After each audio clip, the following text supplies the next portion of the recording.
All right, Scum and Villainy! We are here in Hollywood for what may be the last time of doing Fat Man Beyond with Kevin Smith and Marc Bernardin.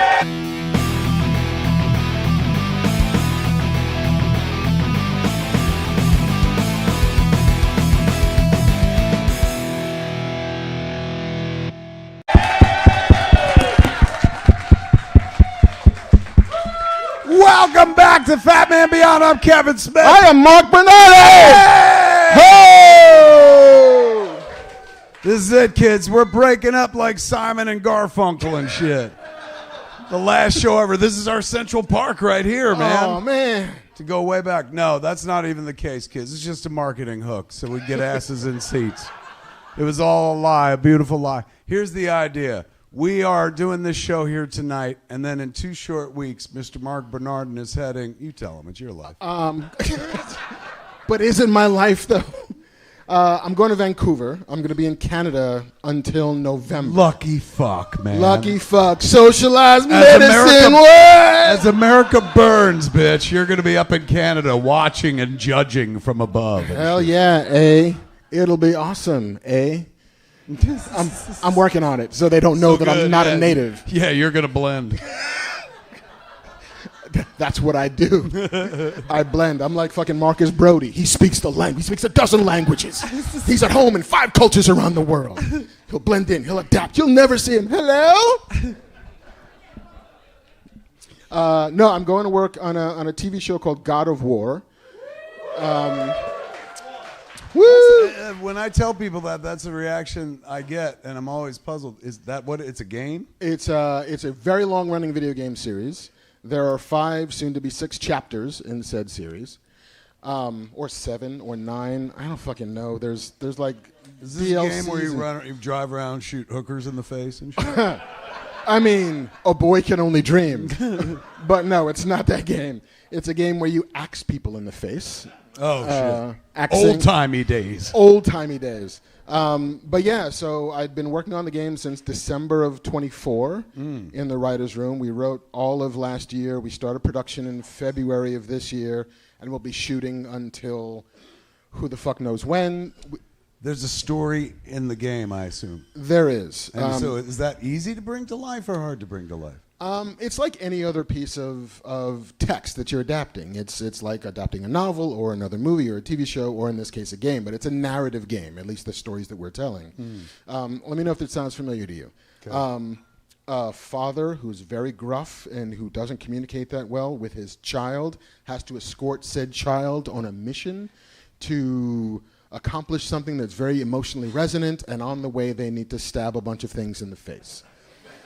Oh, it's fucking Home Alone. Starring the richest people in Chicago, as we discovered last episode. What is that story? It is that story is Lone Wolf and Cub. That story is The Mandalorian. Say, it sounds a little Lone Wolf and Cub, a little that Mando. Story, yeah, Mando's, Last of Us. It is a very well-trodden narrative device of 2 people that are generationally separated and emotionally removed have to bond together to survive a journey. Right. So that's the story we're telling. If you're a gamer, then it's the 2018 game and Ragnarok. We got a 2-season order, so we are just shooting and shooting and shooting. When's it set? It is set in like old-timey Norse days. I don't know if that's a historical term, Norse days. Who are the gods at this point? The gods are... Our hero is a god of Greece. He's a Spartan warrior. But we encounter Odin and Thor and Balder and Sif and Heimdall, all of the kind of classic Norse gods. Oh. Yeah. There's a hammer. Yeah. What's that do? Well... This game's been around for a long time. Thor is not the god of hammers. Yeah, it's been... 2018 is the first game in the cycle we're telling. There was another one that was in 24. But yeah, the game series itself has been around since like the late 90s. And this is an Amazon show? Sony's the studio, Amazon's the network. So they'll never cancel it. You know? You'll make 89 episodes of this fucking show. your lips to the Fallout God's ears. They will keep on greenlighting this show. If you were on Netflix, I'd be like, enjoy your one season. But fucking, it's like, you guys saving anything? Amazon, don't save anything. you might fucking leave it all in the last field. a little bit. Well, that's fucking badass. So Mark is going up to Vancouver, and this is going to take fucking months. I'm going to be up there till just before Thanksgiving. So the idea is when he returns, I mean, we'll still be doing Fat Man Beyond while he's up there. In fact, while he's up there, we're going to use the opportunity to record a series of commentary track. What? Tell them about it. Hip 'em. The idea was to do the Merry Marvel March to Doomsday, where we would together revisit all of the movies, the Marvel movies that came out since Endgame, because I've forgotten most of them. Like it was a weird period there. We're like, is that an Eternals movie? Fucking don't be a bitch. There was that one. But it's what I do. There was that one. Then there was that other one. Yeah, and there was the one that had the asterisk on it. Yes, and then there was the one that made money. Yeah. They've had a hard go of it. But I'll be honest with you, and I shouldn't say it. Well, are we live on the internet?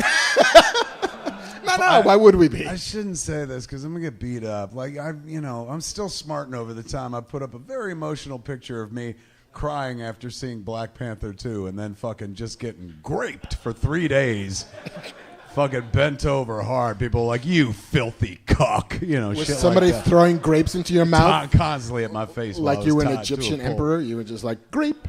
I shouldn't set myself up for this shit, but I have rewatched, over the course of the last year, I have rewatched Ant-Man and the Wasp: Quantumania. Yeah. 2 more times. Not because somebody was like, or else we're gonna kill your wife. It was by choice, bitch. Could you not find the remote? Was that it? I'm so stoned. What channel is this? It was a choice, and I'll tell you how I got there. The last trailer that they did for Quantumania was so fucking good that it set you up for a movie that they literally showed us. There's nothing in that trailer that was made up of footage that wasn't in the movie. Yeah. But the tone of it, with that, fucking Goodbye Yellow Brick Road, like that kind of dark version of it and shit. Mm-hmm. Every once in a while, I come across it on my fucking timeline, and it tricks me where I was going, I gotta watch that again. And then I watch it, and I swear to God, every piece that's in that trailer is in the movie. Mm-hmm. They did not lie at all. But tonally, not totally, but tonally, it is a completely different movie they sold than the one that we went to see. And it fucking fascinates me. And the one they sold us, I'm relatively fucking sure, I won't bet my life on it, but I'll bet a limb that they were going to kill Ant-Man at one point. Yes. I think that was the fucking plan. And if they had, I think they would have exalted that movie. I think it would be held in a much higher regard. Problem is, that movie, a lot of people didn't like the effects, and then the fucking Kang of it all was like, what? They beat him already? And then everything went back to normal, and he's just waltzing down the street at the end. If fucking Kang had killed Ant-Man, like that trailer made you think it was going to be, oh, fuck, man. It would be like God-tier Marvel, but instead, it's just this movie that, I say, I watched Quantumania again, and everyone's like, you fucking cuck. Like, everyone gets angry and shit, but it held up for me, man. I thought it was a good watch. What I love, though, is that you watch the trailer, and then you watch the movie, and then you watch the trailer again, and you're like, yo, it's going to be different this time, though, right? Watch the movie. It's the same movie, though. But that trailer, should we spin this back? Yeah, let's do this one more time. Dude, look who you're talking to. I've remade the same movie 18 times. Looking for the same result each and every time. It only worked once. So I don't learn very well. Fair enough. Fair enough. But it's just that there was a litany of movies that I don't have very strong memories about. Yeah. That, unlike pre-Endgame, I've seen all of those movies like a dozen times. Yeah. Even the not great ones. Like I've seen Iron Man 2 a bunch. I've seen Thor Love and Thunder more than once. And I don't remember. I think the remote ran away. I think I've only seen that once in the theater, and I watched it once on home video. Yeah. But I have watched Ragnarok a few times. I've seen a Ragnarok like a dozen times. That movie's great. The opening sequence is just fucking so badass. Like him taking on, what was his name? Surtur's like fucking forces. So like, dun, dun, dun, dun, dun, dun. It's like, it was almost the moment when Marvel got all the money. Like they got the Disney money and they're like, let's get that Led Zeppelin song and shit. We got it. We're going to use it twice. That's how much it costs. Yes. So what we're going to do while Mark is away is watch all the Marvel movies from, what is it, Phase 4? Yes. The multiverse that nobody likes. Right. Which I believe is what the name of the podcast is. The phase that nobody likes. Like, no, not puberty. This? Marvel Phase 4. It's like, we doing this? Is the name of the series. Yes. How many movies are there? I think it was 14, 15, maybe. Oh, come on. It's not like we're having 14 fucking circumcisions. Like, everyone's like, oh my God, you poor sons of bitches. Like, sure, and we went back to the same moil twice because the trailer for that guy was so fucking strong. Cut me wrong the first time. I went back, going like, maybe they'll do it right this time. Take a little off the top. We will be doing that while Mark's away. But then when Mark gets back, the idea, the hope is, tell him, Banff man. It's got to go from Banff. Sorry. Wrapped up in the YouTube comments, right? Wow, what's going on? Are they fucking mad? People are talking. They're mad that I like Quantum Mania? No, they're talking about the Dolph Lundgren Masters of the Universe. Okay. The comment he made? No, or him just being the, in it. Just the or do we like one it? he was in, the original. Yeah, the one he was in. Because he came out recently, and they asked him. Well, not came out. They asked him like, "Hey man, what'd you think?" Dolph came out after all this time and shit. No, they asked him in an interview, I guess, the other day, like, "Hey man, so the Masters of the Universe didn't do so well. What do you think?" And he was like, "Surprised me. Thought they said it was going to do well."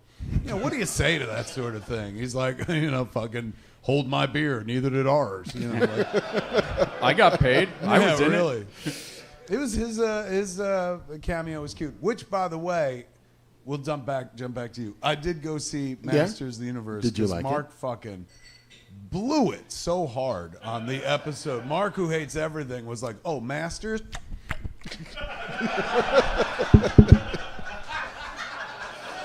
So I was like, worth a shot. And I watched it, and it's absolutely lovely. Travis Knight, is that his name? Phenomenal. Let him direct a bunch of movies. He understood the assignment. He delivered what, for my money, was probably the best version of a Masters of the Universe movie that you could put out there for the mainstream. Now, could you do one that was even more adherent to the cartoon? Sure. Leave all the Earth stuff behind. Just start the fucking thing on Eternia with no self-awareness and stuff. But that was for a very, very, very small audience. They couldn't warrant that budget. So this way they were like, look, this is as mainstream as we could take it while still being faithful to the original. And I thought they did a wonderful balance, man. I thought everyone was good. And it's even fucking Leto, I thought, was a good time. Yeah. But it did not fucking pan out for them, one iota. The next week it crumbled by even more and stuff. Yeah. Although they are apparently already talking about a sequel.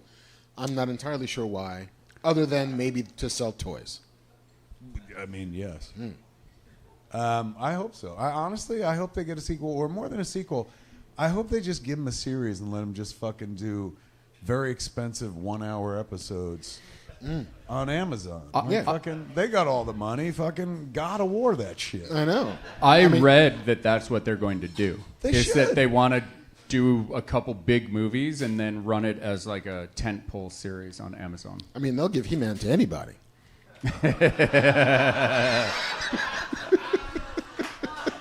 True. And they always ruin it. Back to Banff, man. Yeah. Tell them why this may be the last show here at the Scum and Villainy Cantina here in Hollywood, on Hollywood Boulevard, where the audience is real as raincoats. Put your hands together so the folks at home know who you are.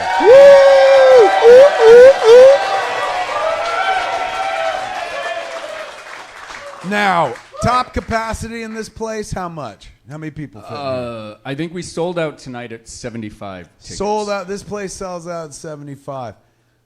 Tell them what you want to tell them about the fall, Banff, man. So when Mark returns. When Mark returns in November, October-ish, we'll hopefully be about a month or so away from Scum and Villainy Rendezvous, which will be down the road in Burbank, which will be set up to do this there. You guys will no longer be behind the bar. The bar is at the back of the room. You guys have a booth like the Cantina band that'll be up like on Max stage. Rebo and shit? Or like the Cantina band that's like... Figuring Dan. Yeah, the modal notes. Fig Grand Dan and shit? So you guys will be in your own little booth. You'll have... it'll be raised like a little stage. And we'll be able to put probably double, I think, the amount of seats in there. Are you serious? Yeah. I mean, I haven't... Right now, it's just an empty room, so I haven't tested it. But I think it'll be about double. And this is over in Burbank where the parking is plentiful. Free parking. We're underneath the AMC 16, the busiest movie theater in the country. It is the most traversed, used movie theater in America. And they've got a killer ScreenX screen right up above. So where our good friend Brett Deacon has already said many times, we'll ScreenX the fuck out of it and shit like that. Speaking of which, I believe we have some tickets on us. We've got Spider-Man tickets for ScreenX. What? In Burbank. Brett Deacon brought us fucking Spider-Man? Yeah. Well, not us, but like the audience. Like, where's my tickets? Wait, is it ScreenX or 40X? What ScreenX. And Spider-Man... So ScreenX is where they put more wrap information around. on the side. And Spider-Man was filmed for ScreenX. So they had like another camera on top, so when he's swinging through stuff or falling down from the buildings, you see it on the sides of the screen. Like they filmed for the format. Yeah, that's one of the first flicks that actually filmed for the format. I think Most so. of the formats they build onto it, but it's nice that they actually were like, fuck it, let's do it. All right, so Brett Deacon gave us tickets. We'll be giving those away later on. But yeah, you can go see the movie, go downstairs and look at the liquor license announcement in the window of Scum and Villainy. And if you go during the day, you'll be able to hear the construction crew doing their thing in there, because we are breaking ground on Monday. Oh! Yeah.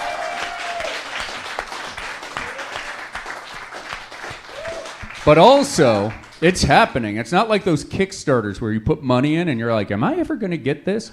It's happening. But we've extended our Wefunder campaign. So if you want to get in, if you want to own a little piece, check out scumandvillainy.com. If you've already done it, tell your friends. We have really cool perks. A lot of cool stuff happening. Now is a great time to get in. We're breaking ground. We're going to be doing updates about like what's going on. Jen, my wife, and I are going to go in there with spray paint and spray paint the outline of the floor plan on the floor and that's so show a video cool. next week of that. And so, yeah, now that we're in construction, we're going to be feeding stuff when all you the say time. construction, like, will you swing a hammer? Do you know how to do that shit? Do you know what a nail is?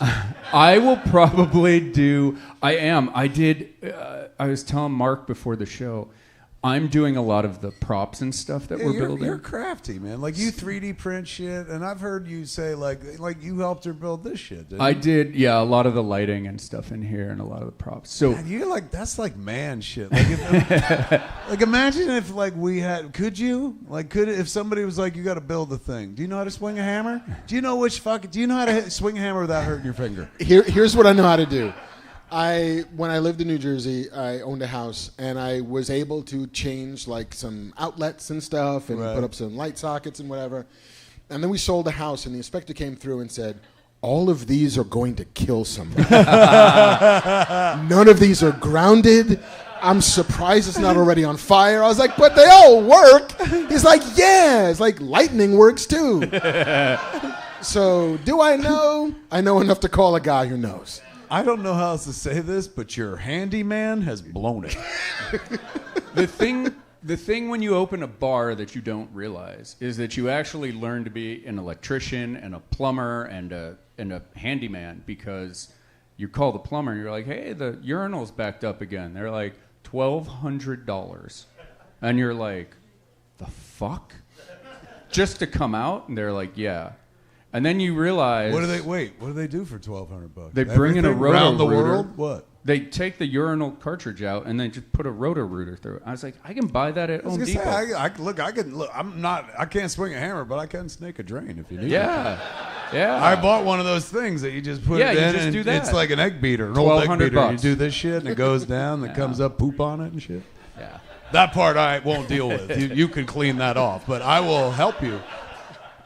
So yeah, I've learned a lot of it in the last 10 years working here and fixing stuff. And so you'll be fucking like over in Burbank, like doing stuff. We've got right now, I'm printing, 3D printing a Battle Cat head because we're going to do mythic beasts in between each of the walls. So I 3D printed a life-size Battle Cat head, which I don't know. You're like, I have to start now to be ready. I do. In fucking November. He-Man's a big dude, and he rides Battle Cat. It's like 28 inches across. And I just finished the cringer part. I'm printing the cowl now. And I'm going to do it so it looks bronze. Like Battle Cat saved somebody, and this is his monument. So we've got all sorts of stuff like that going up that I'm working on right now. Shit, man. If you'd had that up already, Masters of the Universe would have made a lot of money. So there it is, kids. Scum and Villainy Rendezvous is coming, man. Be a part of it. We all are. Yeah. And when Mark gets back... The hope is to be able to do a Doomsday show where we all go to the AMC, we go all fucking watch Which Doomsday. is when? When is that open? Christmas time? December 18th. And there's no fear that's going to be moved or anything? I mean, I hope Doomsday moves. It gives me a little bit of buffer. It's not going to move up. You selfish prick. Some of us really want to see that movie. Some of us watched a scene already online this week. Oh, is that real? That. I don't even know what you're talking about.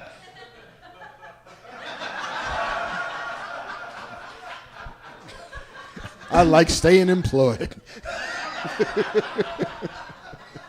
All right, so that's why we're calling it the last fucking show, but it ain't the last show, and it may not even be the last show here. I thought it would be fun. I was going through old to hard lie drives. to the audience. I was going through old hard drives looking for Jay and Silent Bob's super groovy cartoon movie Masters, which I found. But in doing so, I found I think the first or the second show we ever did here in 2017. So while we could say, this is the last show, what if we did a clip show? In like December here or November here when Mark gets back, we show clips. Totally do that. Can we wear tuxedos? Yeah. That would be amazing, man. For like not even full tuxedos because we're behind the bar, just the top part. Or tuxedo shirts. But naked underneath. Yeah. We're just going to dick out, full Winnie the Pooh tuxedo. Donald Duck in this fucking show. But think about... Wait, that was 2000 when? 17. September 2017. So next year will be the 10th anniversary of doing it here at the bar. We have to come back and do a show here. So, ladies and gentlemen, this will not be the last show. We've already invented two other fucking shows to do here. If only we had this conversation before we marketed tonight. But think about if we did a clip show, like we had Rick Baker here, Grant Morrison here, Marcus and McFeely here. Like, think of all the guests who have come through. That little Ewok guy. The guy who was the Ewok. He was on a couple stars. Kevin Thompson. Yes. Think about all the cool guests who've come through here who've talked about their stuff and hung out with us here. I got really like nostalgic watching it. And we didn't have the cameras. We had one camera set up right there just pointing at you guys. So we couldn't even see the guests?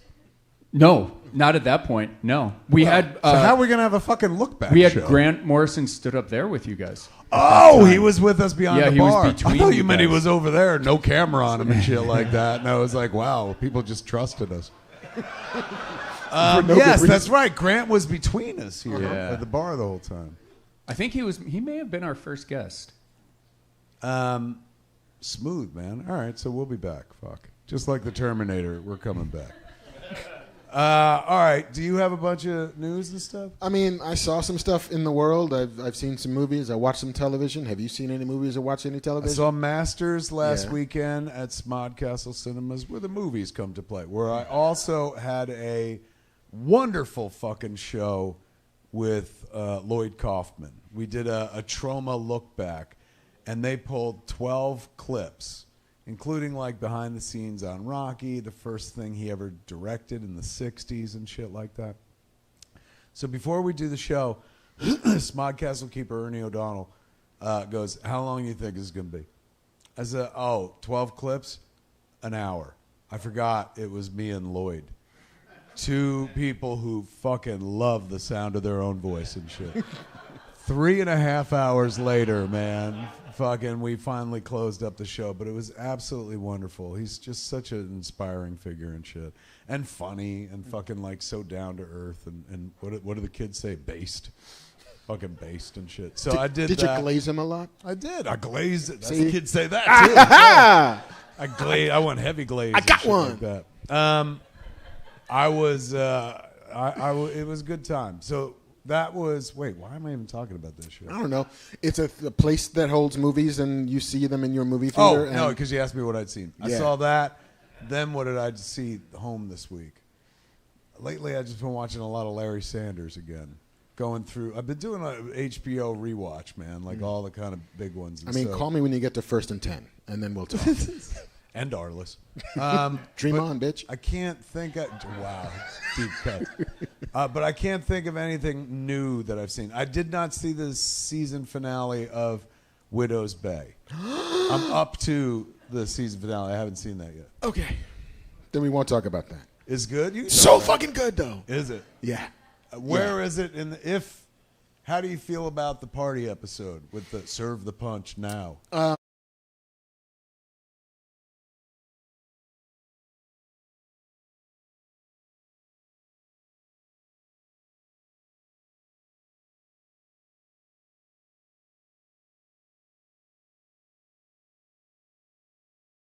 The shape basically chases her throughout, Widow's Bay, is phenomenal. Yeah, it's good. It's so great. Yeah, I mean, it's so far as my favorite show of the year. I think that episode, the Serve the Punch, the Wicker Man episode, is probably the high water mark of the show.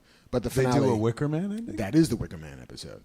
The last episode? No, the Serve the Punch. Serve the Punch. You call that the Wicker Man episode? It's when they're burning the effigy on the beach. Right. Yeah, It's very that. But the finale, it definitely lands the plane. It kicks you into another season. Suddenly there's new mysteries on the island. So it sets it up to go into They picked it up for season 2 already. They did. So if you're not watching Widow Bay, if you haven't seen it, you should. Because it's been described as a horror version of Parks and Rec. Yeah. And I guess the creator worked on Parks and Rec. Katie Dippold wrote the first version of the Widow's Bay script as the sample to get her job on Parks and Rec. The fuck out of here. Yeah. And then held on to it for a decade? Held on to it. She'd been continuing to tweak it and workshop it and make it a little bit better. She said she almost sold it once, but it wasn't quite a right deal. And all of the planets aligned to make it so that this is the show we got. Everybody's great in it, but Stephen Root, who's a personal favorite and a friend of mine who I've worked with a few times, is absolutely phenomenal, man. All-star. But do you know how old Stephen is? 23 years old. Somebody pull up... Mark. Somebody pull up... I mean, he's a white dude. You guys age faster than... I don't know. He's been in the sun a lot. Somebody pull it up. What is it? It's... Stephen Root, the actor? 74. 74. Couldn't fucking tell, right? Yeah, well, then he's very well preserved for a white dude. Very well preserved. All right, what else did you see? I saw Disclosure Day, the new Steven Spielberg jam. Which I have not seen yet. Huh. And I've heard two different opinions. One of like, hey man, fucking Spielberg. And then the other... Which is a thoroughly defensible position to take. So, hey man, fucking Steven did that. But then I've seen a lot of people be like, this movie feels late or old or not timely or something. Well, I will spoil it gently for you in that the trailer spoiled it for you. The movie's about the disclosure of the fact that, hold on, there are aliens. The entire movie is leading. Hey, it begins with, guess what, guys? Fucking aliens. And then it continues to build to, we're going to tell people they're aliens. And the end of the movie is telling people they're aliens. And I bet you if this movie came out in like 1991, we'd have been like, are there real fucking aliens and the government's hiding it from us?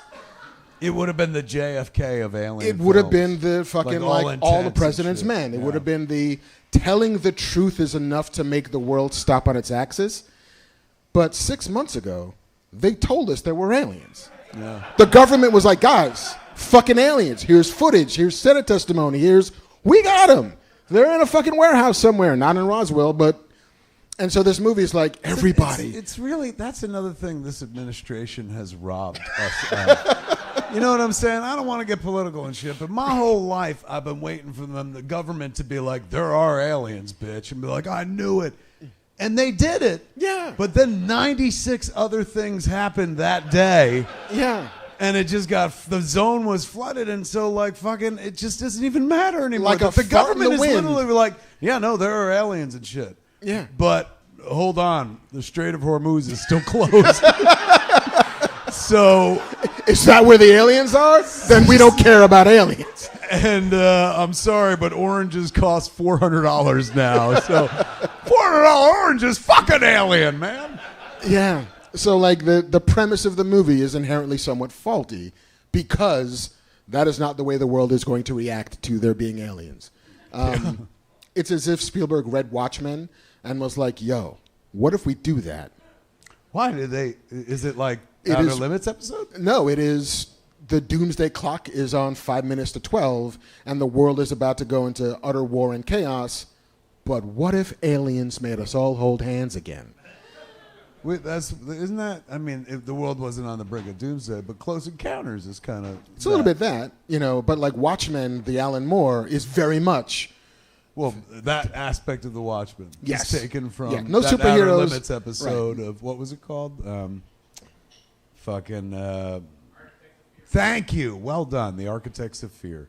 They did one of the first things I read in this business before I worked on that Superman script was they brought me into Warner Brothers and said, maybe you want to rewrite this. And it was a screenplay based on The Architects of Fear, which is an episode of The Outer Limits, an anthology sci-fi series, from which Alan Moore took the aspect of The Watchmen of like, let's build an alien and send it to Earth because that will scare everybody into uniting as one, a fractious Earth into uniting as one. So they gave me the script. They were like, it needs help. Honestly, still remains one of the best fucking scripts I ever read in my entire life. And I went back in. I was like, this fucking needs no help, man. This is just like an incredible art house version of a sci-fi film. You should make this. They're like, never. And they never fucking did. So crazy, man. But in any event, so this is about the world's on the brink of destruction, but they're like, well, fucking, if we tell them aliens are real, then everyone will chill. Everything will be cool. Is everyone cool? Spoilers. Spoilers. Yeah. Yeah, that's kind of how it ends. I knew it. Or it's just like footage of shit on the screens of like aliens, like humans being bad to aliens, but what if empathy? And so, They're being bad to aliens? yeah, because of course we're not awesome to aliens, and so they show up on Wait, Earth. we get so far as they actually show aliens? Yeah. And some motherfucker's like, hey! And slaps him around. Like, don't do that. They just got here. And the alien's like, fuck this. And off they go. Yeah. Credits. Except they stay. People like Spielberg is Spielberg. He's done a thing. But like, as a structural, formal piece of writing, it's kind of astonishing. Like, it's David Koepp who knows some shit.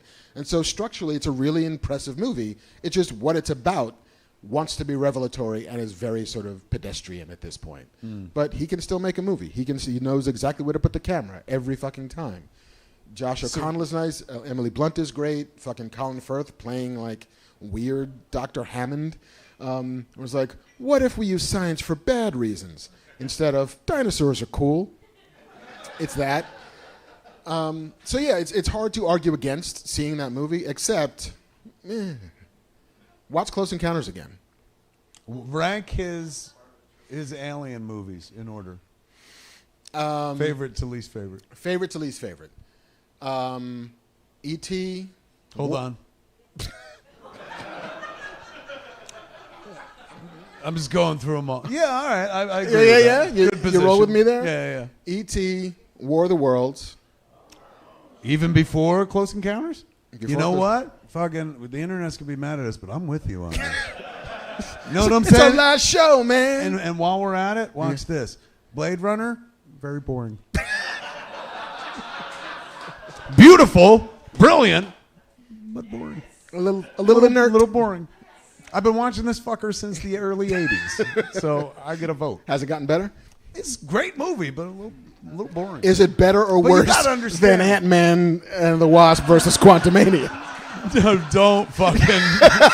Don't ruin any credibility I have with the internet left. I mean, Ant-Man's faster. And I do appreciate a short fucking movie. Honestly, I'm not like, everything should be a hard 90, but like, I saw... That's what Obsession. she said. I did see a fucking movie. Thank you. I did see a movie. I saw Obsession. Yeah? On Father's Day, we went out to eat, and we went to see Obsession. The whole Adorable. fucking family. It not, was. Not Toy Story 5, but Obsession. Is what I you was guys honestly, I was pushing for Toy Story 5, and my wife was like, "You pussy," and so we all went to Obsession instead, which I called Obsession because the girl in the movie reminded me of my fucking wife, where she's like, "Where you going?" Like, there's a scene in the movie where the guy tries to leave and the entire fucking door is taped closed, and I was like, "Been there." It was good. That kid's talented as fuck. It's very well made. It's like it's like an episode of Black Mirror, man. Like fucking, it's just fucking really good, taut thriller and shit. But even given that, like I'm an editor at heart, so I was like, man, that could have been 90 minutes. It was like an hour and 50, but like 90, it would have absolutely. I could pull 20 minutes out of this. I can. I'm not saying it'd be better, but it'd be better for me. you know. So yeah, E.T., War of the Worlds, I'm Close with you. Encounters, I'm with you. Disclosure Day, Indy and the Crystal Skull. I mean, no, that counts, I guess, as an alien movie, but that's still last. Yeah, Disclosure Day better. I mean, it has less crystal skulls.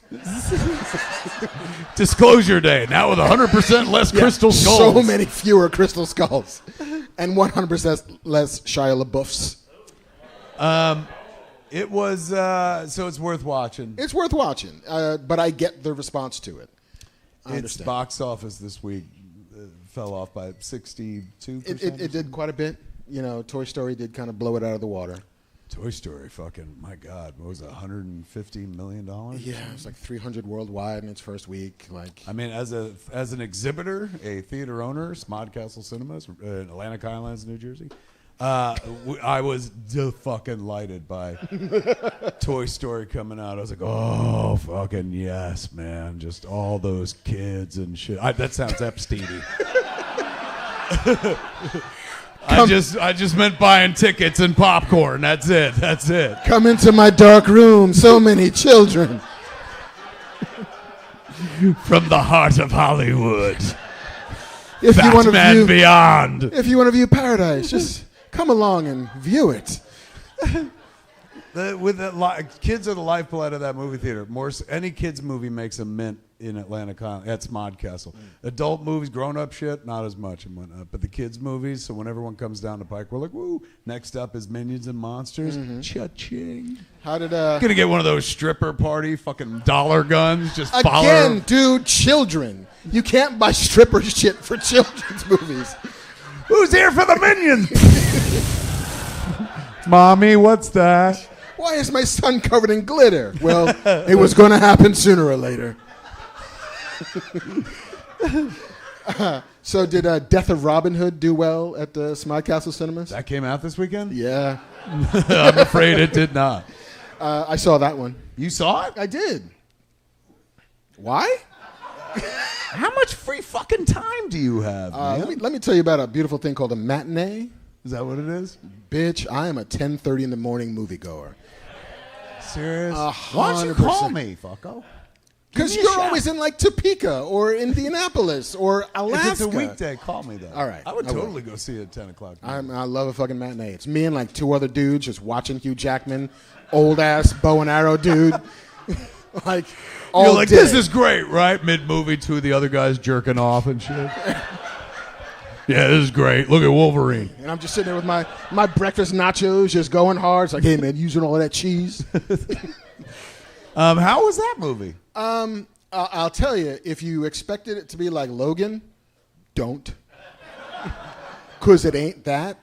I was thinking, because I remember seeing the trailer, but it reminded me of an angrier version of, remember the movie with Sean Connery, Robin and Marion? I do. It's a great Which was movie. a wonderful, if you've never seen Robin and Marion, man, it's like Sean Connery later in life. He ain't super old, but he's definitely older, and he's lost a bunch of his hair and shit. But he plays a grown-up, older Robin Hood who has one last adventure, and what's her name? Audrey Hepburn. Audrey Hepburn plays Maid Marian.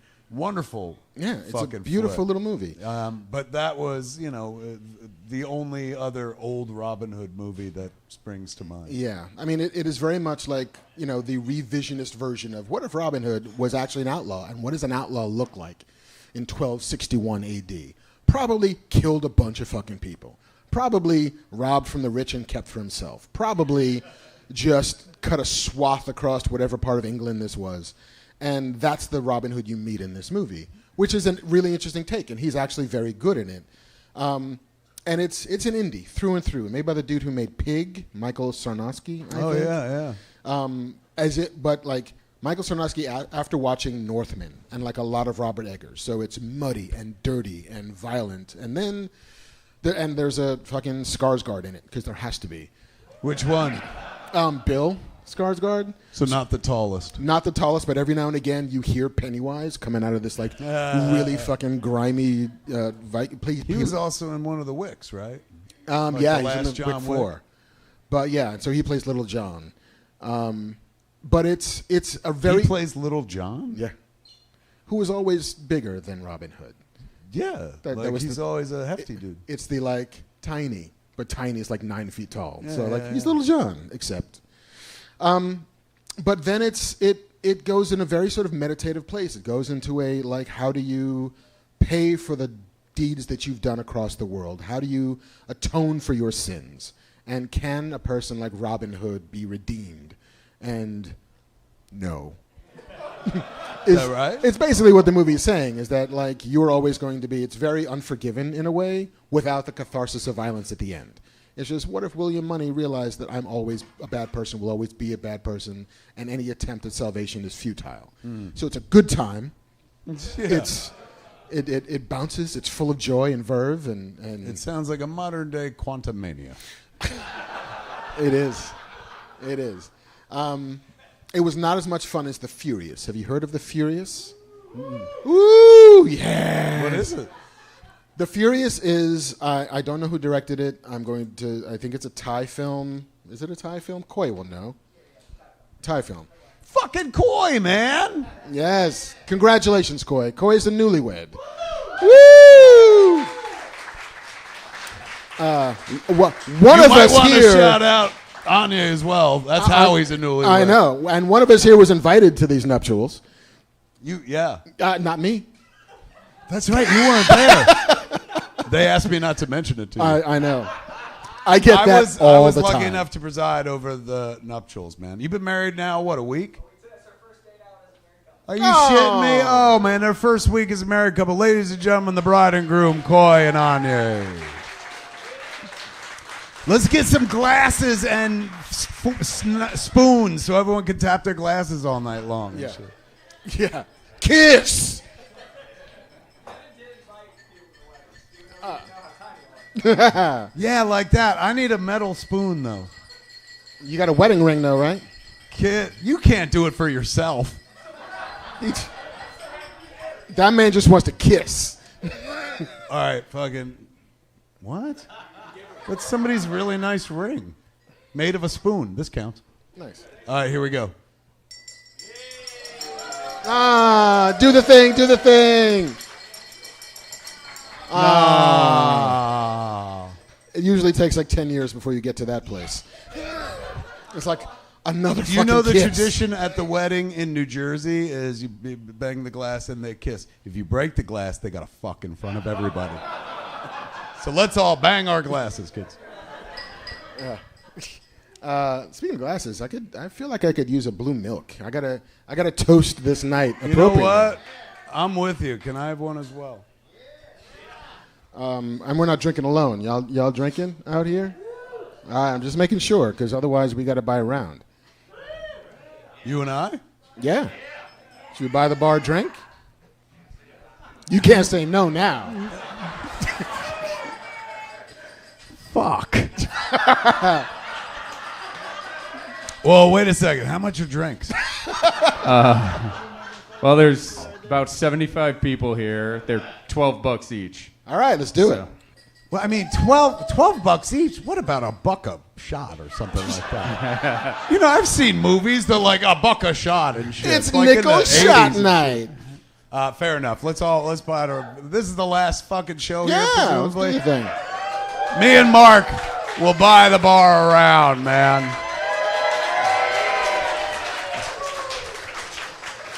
And then I will leave the country before the bill comes due. Better go.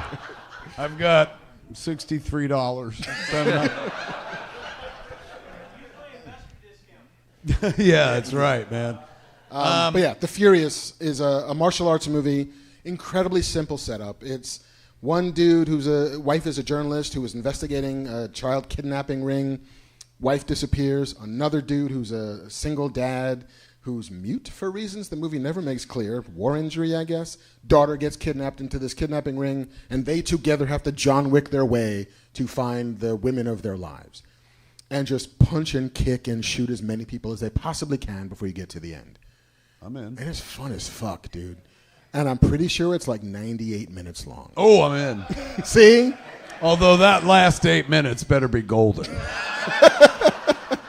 That sounds good, man. Yeah, man, it's super What you fun. saw in the theater. I saw it in the theater, thanks to the good folks at Lionsgate who decided to believe in an oddly, like, was that movie dubbed weird?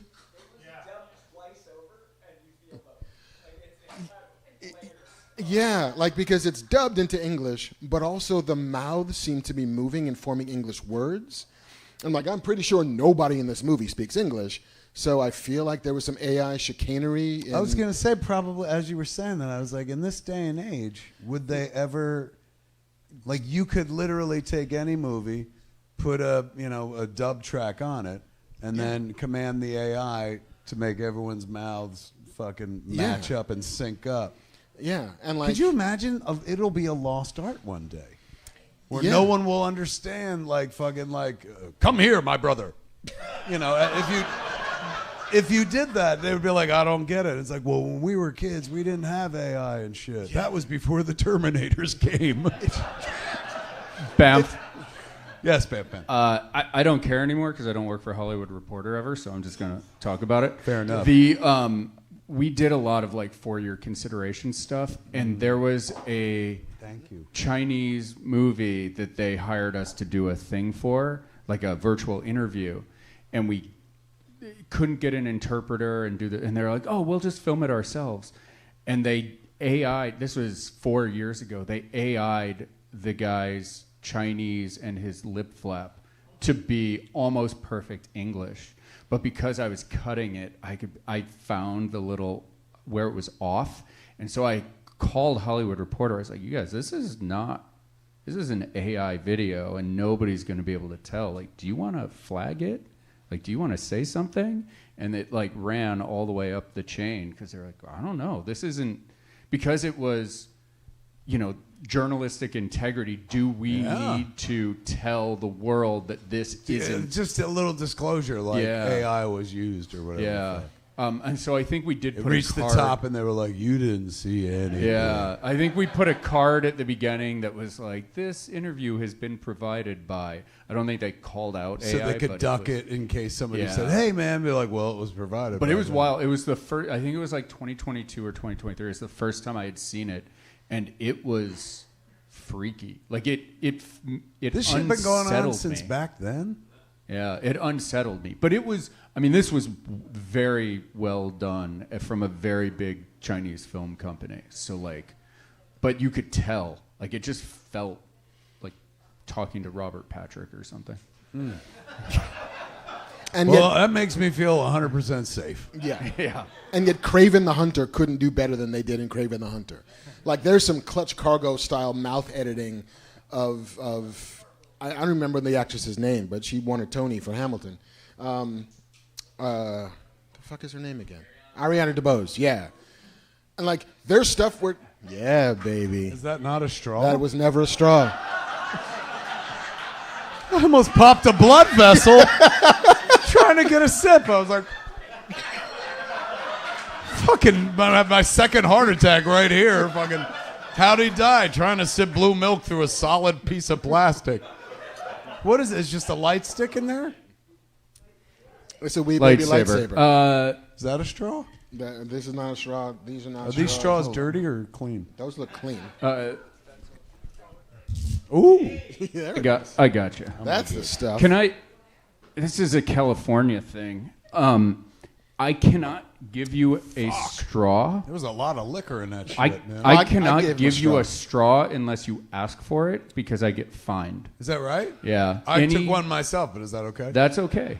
It has to be self-serve or it has to be requested. Can I have a serious conversation with you, Cameron and me? You own this place, right? Mm-hmm. And I'm an investor, and he's an investor in the next incarnation of this place, Scum and Villainy Rendezvous, opening in the fall over in Burbank. Yes. So I say this from the bottom of my heart. There is too much booze in this drink. We are never going to make money if you give away this much free booze. This much booze, this much water. Like, oh my God. I one sip and I'm all fucked up. I'm going to start telling the truth and shit. Don't do that. Yeah. Let me tell you what I really thought of Quantum Mania. Better than The Godfather.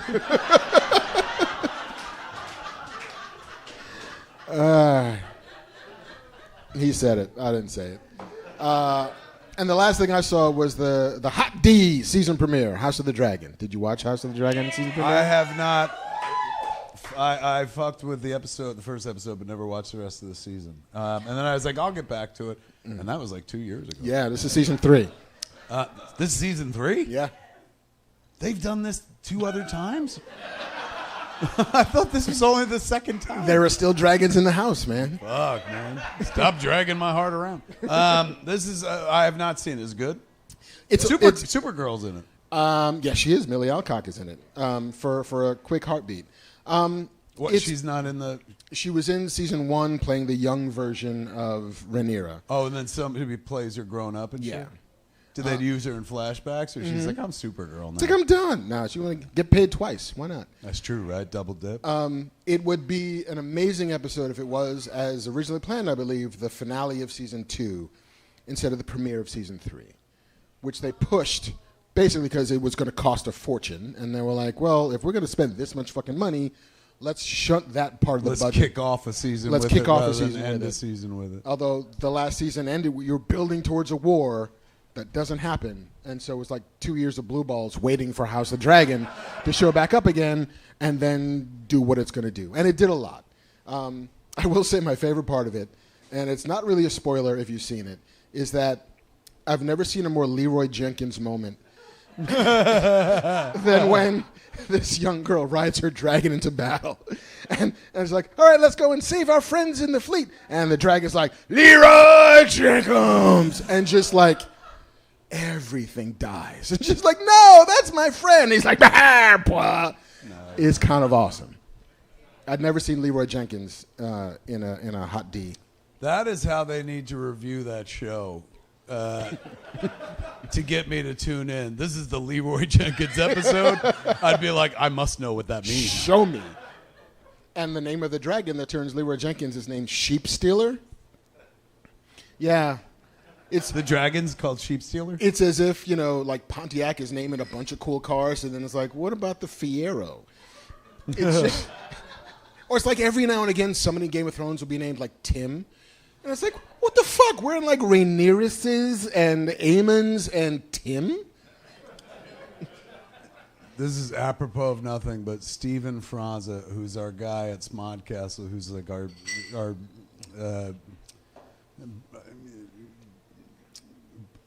projector genius, for lack of a better. He's all about projection and shit like that. He works in the city on like Lincoln Center AMC, which is like the second fucking highest grossing theater in the world.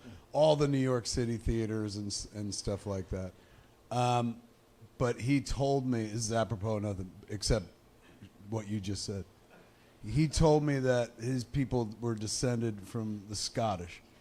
And so Fraza was shortened from a different, longer name that meant sheep stealer. And I was like, really? He's like, all my ancestors, like they were literally known, all of them, as sheep stealers. So much so that became their last fucking name. It's like you steal one sheep, maybe they go like, there's that piece of shit stole a sheep. If you steal them every week, they're like, those are the sheep stealers. Right. There's the Coopers and the Fletchers and the sheep stealers. The sheep stealers. So yeah, if you're into that watch. shit, it's worth a watch. They spent all the money. There's scenes of naval battles that is entirely digital that looks as good as a thing you've ever seen before. Naval battle? Everyone throwing oranges at each other? Yes. 100%. Nothing but innies and outies all day. Not a great joke, a dad joke, but I'm a dad, so fuck you. Yeah, happy Father's Day. Happy Father's Day to you. Happy Father's Day. Yeah. We didn't do that thing. We didn't exchange texts, and I respect that. You know what I'm saying? A lot of people texted me like, Happy Father's Day, and I'm like, what do I say back to this? Like, fucking, it's a greeting card holiday, so I don't really feel like, my birthday, I get it. If somebody's like, Happy birthday, but Happy Father's Day. And also with you is how you respond. And with your spirit, apparently. Banff man. Speaking of a father. I play baseball on the weekend, so I had a game on Father's Day. Hold on. Fucking come back to us. Since when do you have a life? It is the... Like, we're fucking both of you. You're going to movies. You're playing baseball. All I do is work and come here. It is the only thing I do. But somebody wished one of my friends a Happy Father's Day on the team, and he goes, I prefer motherfucker. And I thought that was a great response. I'm with that guy. I used to put that in all my posts. Happy Father's Day, all you motherfuckers. Well, it has to be from a very specific region in France. Otherwise, you're just a sperm donor. But if you're from... Are we talking about champagne or something? Yes. See? Look at you! Fucking continental dude. I was on it. Man. That's all the shit I watched. That's all you watched. That's all I watched. All right, so let's dive into some other news. Things. We got news. We got a little bit of news. Oh, can I lead with news? Shit, yeah. It's not fucking huge, but it's personal to me. So I've been writing lots of comic books. And this comic book, what time is it right now? It is 9:38. So all comic book stores across the country are probably closed right now. So when I say this, that means it'll go for everybody. There will be no confusion. Tomorrow, meaning today. Fuck, they're confused already. What day is it? Wednesday. But wait, today's Tuesday. So, all right, so Wednesday in comic book stores across the country and around the world. Issue 2 of my Bizarro book is coming out, kids. There's one of the covers.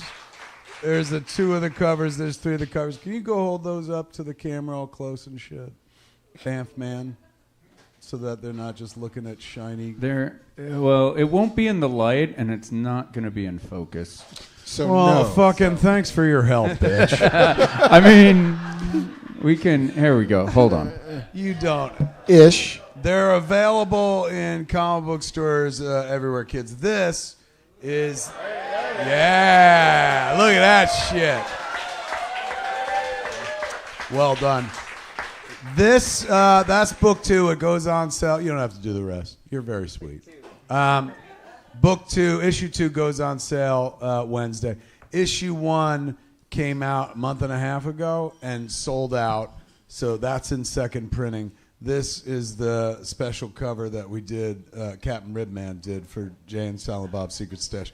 With all the comic books I've been writing, because I got a comic book store and shit, we get to make exclusive covers. Why are we in a profile? There we are. We get to make exclusive covers and shit. So I've been having a fucking blast doing that. Let me show you the exclusive cover for another fucking comic book I had come out last week that fucking sold out and shit. Look Jay at this and Silent Bob's Jays of Future Past, ladies and gentlemen. Marvel and Secret Stash Press put this book out last week, and it fucking sold out. So Marvel's announced they're going back to press for a second printing and stuff. This is one of the exclusive Secret Stash covers that we did with Captain Ribman, and then this. What is it? 25, and it's yours. I even came prepared with my Venmo and shit like that. So. $10. Fuck you. No. That's a Secret Stash exclusive that you can only get back at Jay and Silent Bob's Secret Stash in New Jersey. This is the other one with an exclusive cover by our very own Fat Man Beyond's Dark Nate Gonzalez, man. Look at that beautiful cover. Those came out with a bunch of other covers as well that Marvel did. And that book sold out, so they're going back second printing. So back-to-back fucking first prints sold out, bitch. I don't know if that's going to happen for Bizarro issue 2 and stuff. I'm happy it happened even for issue 1. But I don't have, like, much success in my movie career. You know what I'm saying? Like, I'm never able to be like, we were number 1 at the box office. I'm always like, we were number 1 at my box office. Smodcastle Cinemas. But fucking dope, man, that the comic books have, like, sold out. Congratulations. Now, thank you. But it could mean one of two things. One, it's either, oh, shit, these are good. Or two, nobody gave a fuck, and they were underordered, and now they got caught shy, and they're going back. I don't give a fuck either way, man. Either one's a good press hit. It has been fucking so fun. In a world where I haven't gotten to make a movie, or fucking nobody's making any movies and shit, being able to kick back and write comic books has been such a blessing. Not because it's like it pays the bills, because it doesn't. But it's it's so gratifying, as you know. It is, kids, it's a cascade of joy. Cascading fucking waterfall of joy that begins when you're writing the comic, because that's enjoyable in and of itself. You know, writing for characters that either your own or characters that have been around forever and shit like that. Then you send it off and fucking you start getting pieces of artwork back every day. An artist sends you a page or a panel or fucking a few panels or a few pages and shit. And so you see it come to life in black and white. Then you see it come to life in color. Then they fucking put all the word balloons on it and letter it and shit like that. So it's like from that one moment of creative explosion where you write a script, you are paid off with constant dividends as the book takes shape before your eyes until it's finally something that you can bag and board and stuff. So I forgot, like, you know, I've been doing quick stops with Secret Stash Press for the last, you know, fucking few years and stuff. So I kind of got back into writing comics. But this has been an absolute fucking blast. And I can't thank all the stores enough for ordering the book and all the people enough for going out and fucking buying the book and shit. I got, they announced in the back of Jay and Silent Bob, Jays of Future Past, I got a book coming out with Marvel in August, Spider-Man Hulk. I was calling it Dominus Vobiscum, but they were like, fuck you. And they called it something else. What is it called? I forgot the title already. Hold on. It's written in the back of the book. Is a better title. I think it's Fire and Brimstone. I bet you that's it. Let me see. Could it be like red light, blue light, green light? It could be. Let me see. Fire and Brimstone. Spider-Man, Hulk, Fire and Brimstone. They thought Dominus Vobiscum was way too Latin and shit. But it's a very cool fucking story. And then the Bizarro book keeps running for 2 more issues. Nick Bitar is fucking slaying that as an artist. Eric Carrasco is my co-author on that. Jay's a Future Past I wrote by myself. But Camo was my artist, man. He was absolutely fucking wonderful. I'm trying to work with him again. He's mostly a DC guy, but he jumped over and did this book and got to draw the entire Marvel universe. So there's a book we've been talking about doing together. So and then I got a big ass fucking book that comes out next year and shit, which they haven't announced. I think they might announce at Comic-Con. It's not my place to announce and shit. But I'm like entrenched in fucking comics again in a big bad way. And it's just been absolutely lovely. Really nice considering I also own a comic book store. So not only am I a person that's like working on the creative side, I'm also reaping the benefits as a store owner. And I don't know how it is for other comic book stores out there, but most of the places that I've interacted with, as well as my store, comics are back, bitch. Like, it's been really healthy again, man. Like, during the fucking pandemic, like, it was scary because people weren't coming in stores. We saw a lot of that online activity, people going and buying their childhood again and back issues and shit. And then when we came back, there were all the fucking, is Diamond going to exist anymore? And Penguin's now vending the books and shit. There's been some turbulence, but, like, for the last year, 2 years, man, it's been steady building, like those fucking Absolute books from Scott and Co. from DC are fucking absolutely wonderful. Pun. Yeah, absolutely. It's just a good time to, and I'm not just saying this because I've written some comics. It's a good ass fucking time to be back in the world of comics, kids. If you haven't been in a comic store in a red hot minute, don't forget to stop by. But bring a lot of money because this fucking book was expensive, man. Yeah. How much was this shit? And if you're in LA and you want to go to a comic book store, you should come to Collector's Paradise in North Hollywood next Wednesday, where I will be signing Rogue One Saw Gerrera. Look at that shit. Mark's Yeah. making comics too. Star Wars comics. Star Wars. So wait, you're doing a signing there? I'm doing a signing it's a one-shot issue of Saw Gerrera. And I'm also signing with Derek Hughes and Ben Robb, who are rebooting The Last Starfighter for comics. Oh, shit. And so their number one comes out the same day, so we're all just descending on North Hollywood. Signing. Yeah. I believe that's the one in the Valley, right? That's the one. It's the one in North Hollywood, on Lancashire. In North Hollywood. I think me and Eric did a thing where they pre-sold Bizarro's issues 1 through 4. Mm-hmm. And so, like, we go every month and tag them. So I think I'll be heading over there. Maybe I'll roll up on the day that you're there. I mean, come and crash the party. Good Come out to the coast. We'll get together. We'll have a few laughs. Me and this motherfucker are writing comics, kids. So if you like us, go support at your local comic shop. Indeed. Bizarro #2 tomorrow. When does your book come out tomorrow too? July 1st. July 1st. So we're not competing with each other. Thank God. Leave you that day. I know. A race war would start. Comics are black and white again. And red all over. All right, what other news do we have? Let's see. In a sequel that I'm pretty sure nobody was looking for. You're not going to talk about a Jay and Silent Bob movie, are you? No. We're having a hard enough time getting it financed. Don't kick me while I'm down. All looking for more of those. Yeah. Jim Carrey and Ron Howard are talking about making The Grinch 2. What? Is there enthusiasm for more of that garbage? So Yes. wait a second. Was the story incomplete?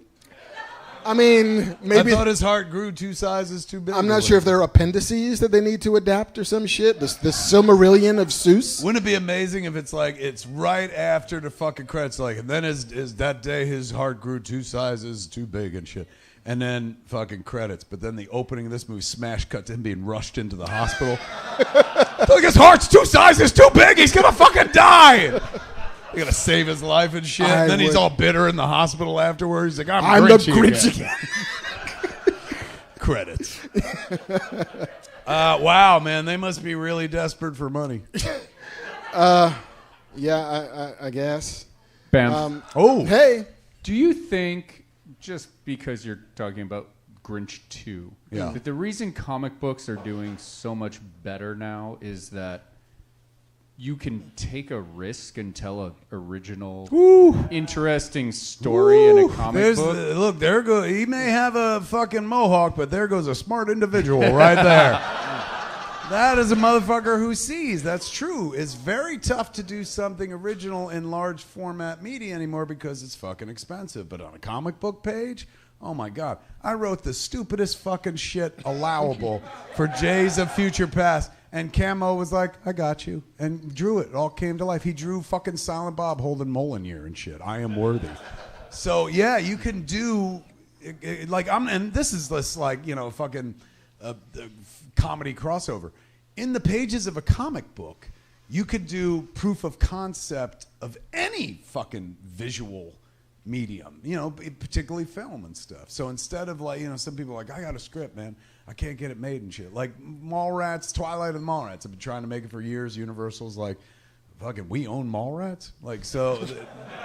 No, you don't. It's mine. Yeah, I wish. Fuck. So they don't give a fuck. So it's never going to get made. And I have 2 versions of it. I know I'm going to fucking do them in comic book form. Definitely the first one that I know will never get made, the one that was built around Stan before he passed and stuff. Might as well do that in comic book form. And then if I don't get the other one, whoa, you're right.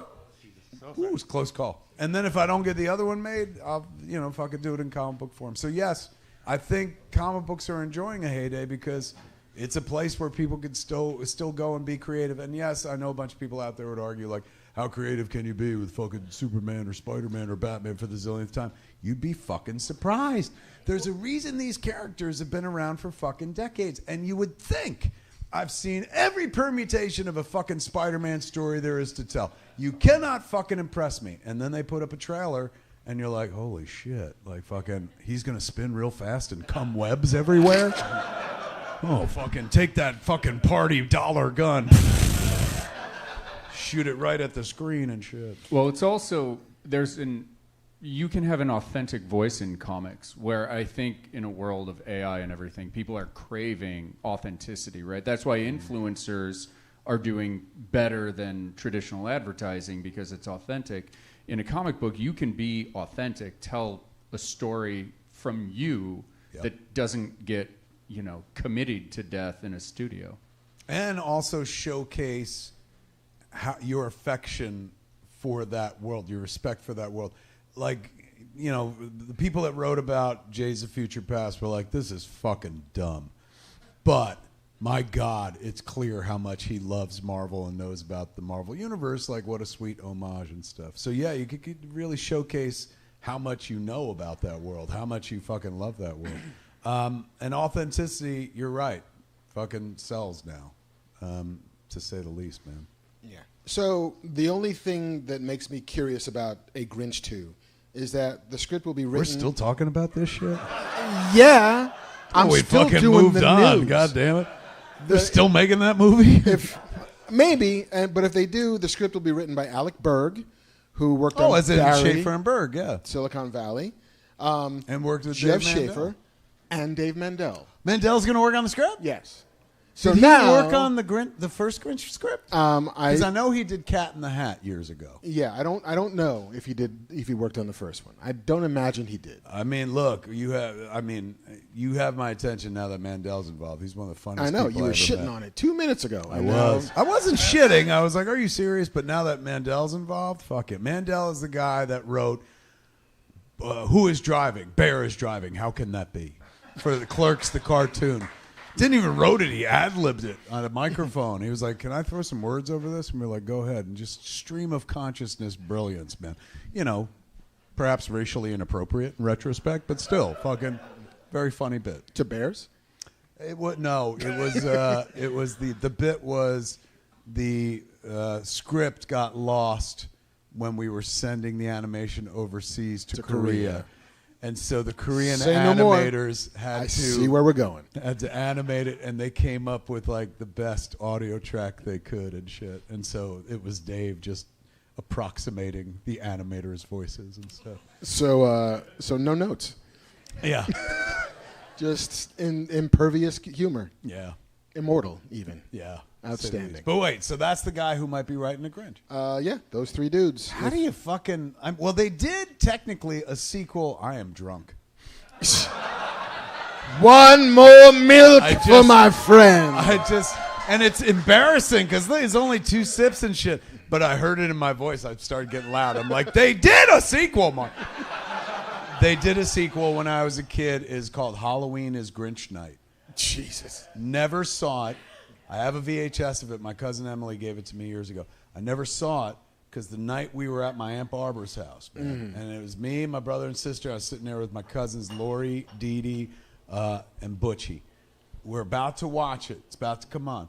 And all of a sudden, my parents in the kitchen had a fight with my Aunt Barbara, my Uncle Don, and my grandparents. And they're like, that's it, we're leaving. And they told us to get our coats and pushed us in the car just before the fucking Grinch began. And this was 79 or some sort of shit. So it's not like, oh, we'll watch it on the DVR. That shit didn't exist. We didn't even have VCRs, let alone fucking DVRs. So I never fucking saw it, man. And they only run that shit once a year, like the Grinch one at Christmas. They never ran the Halloween one again after 20 fucking years. Still never saw that shit. Now, both of my parents are dead, and I miss them like a pain. But every once in a while, I wake up in the middle of the night, and I'm like, you fucking pricks. I had one wish, So they could go back to the Halloween is Grinch night special. I doubt that's what's going to happen. They'll probably keep it all Christmas themed because that's where the fucking money is, let's be honest. Fucking Christmas. I have one question for you. Were Dee Dee and Lori and Butchie in Bugsy Malone's gang? They're very Jersey names. Very Jersey, like baby mobster gang names. Very true. Go get fucking Butchie. We were going to watch the Grinch on a TV that fell off a truck. Yeah. My friend's got a flat tire problem. Call Butchie. Did you ever It'd be a shame if something happened to your Grinch friend over there. But Dee Dee was the one they were afraid of. Like, Butchie was the heavy, but Dee Dee was like the fucking small dog. Like, Butchie is Spike and the small dog, who was the one you were afraid of. Dee Dee more the plotter. Oh, yeah? Yeah, the one that's like, just break both of his thumbs. Like that kind of thing. Go ahead, Ben. Did you ever go on YouTube and try to find it? I do that I all have the it time. on VHS. Oh, I've you just bought never... No, my cousin Emily gave it to me because I told her the story. And Emily is Dee Dee's daughter. So I told her the story, and one day she came into my office. She was like, here. She found it on eBay. I was like, are you fucking shitting me? I was like, I'm about to square a circle. That was 10 years ago. I've never watched it. But maybe we should fucking watch it. Like, Scum and Villainy going to open the fall. We should have a Halloween is Grinch night, man. Ooh. And then I'd fucking, like, literally, it would be 50 years since it aired, and I haven't seen it and shit. Could you imagine we all watch it, and then fucking at the end of it, as the credits roll, like, what do you think, Kev? And I'm dead on the floor. To like, we never should have showed it to him. That's when his life ended and shit. I love that people in the back are like, oh, it's like, oh, he's going to sell you tickets so you can watch him watch the fucking Grinch. It's not some magnanimous like, oh, wouldn't it be sweet if we all had a sleepover and watch the Grinch? Fuck you, pay me. Only $20 a pop. That's That all. would be like your version of the Daffy Duck cartoon where he kills himself on stage. It's like the finale. Where Bugs is like, oh my God, Daffy, that was fantastic. Yeah, dude. He's like, I can only do it once. That's like your version of it. That is. Okay, so in other news. Yeah. Can't believe there's going to be a Grinch too. I mean, me neither, but sure. Sure. There's also apparently going to be a Thundercats animated movie. Oh, Warner Brothers Animation announced they're working on developing a Thundercats movie, potentially. They didn't really 100% commit. They didn't, but Annecy, which is an animation festival, a global animation festival, is currently happening in France. Right. And so Warner Brothers had a big presentation, and in this presentation, they teased both Powerpuff Girls as an animated movie and Thundercats. Powerpuff Girls? Yeah. I mean, I'm all for it, but I was there when the first one happened. Like, I went to see it with my kid because she was Powerpuff appropriate. Mm-hmm. And everybody's Powerpuff appropriate, Kevin. But I remember that movie didn't make a lot of money. It didn't. I wouldn't say it was a flop, but it didn't, like, fucking... I don't think it cleared, like, $30 million. Probably not. But, hey, in a world where we're getting a Grinch 2, you could also take another swing at Powerpuff Girls. And they're probably going to do them, like, 3D kind of, or CG. Yeah. And if it's not a musical, I don't know what they're doing. As long as they use the Jim Venables score, which is like one of my favorite fucking scores of a cartoon, if not any piece of media ever. Just fucking so... The score to the Powerpuff Girls was so strong, we sought Jim out to be the guy to score Jay and Silent Bob Strike Back. So if you've ever watched Jay and Silent Bob Strike Back, you're like, it's a pretty good fucking score. Same guy who did the Powerpuff Girls. Huh. Look at you. Yeah. Keeping people employed. When you're drunk, you think everything's interesting. You know, this is non-alcoholic. What? Why is it so expensive? That's how they get you. How much are blue milks?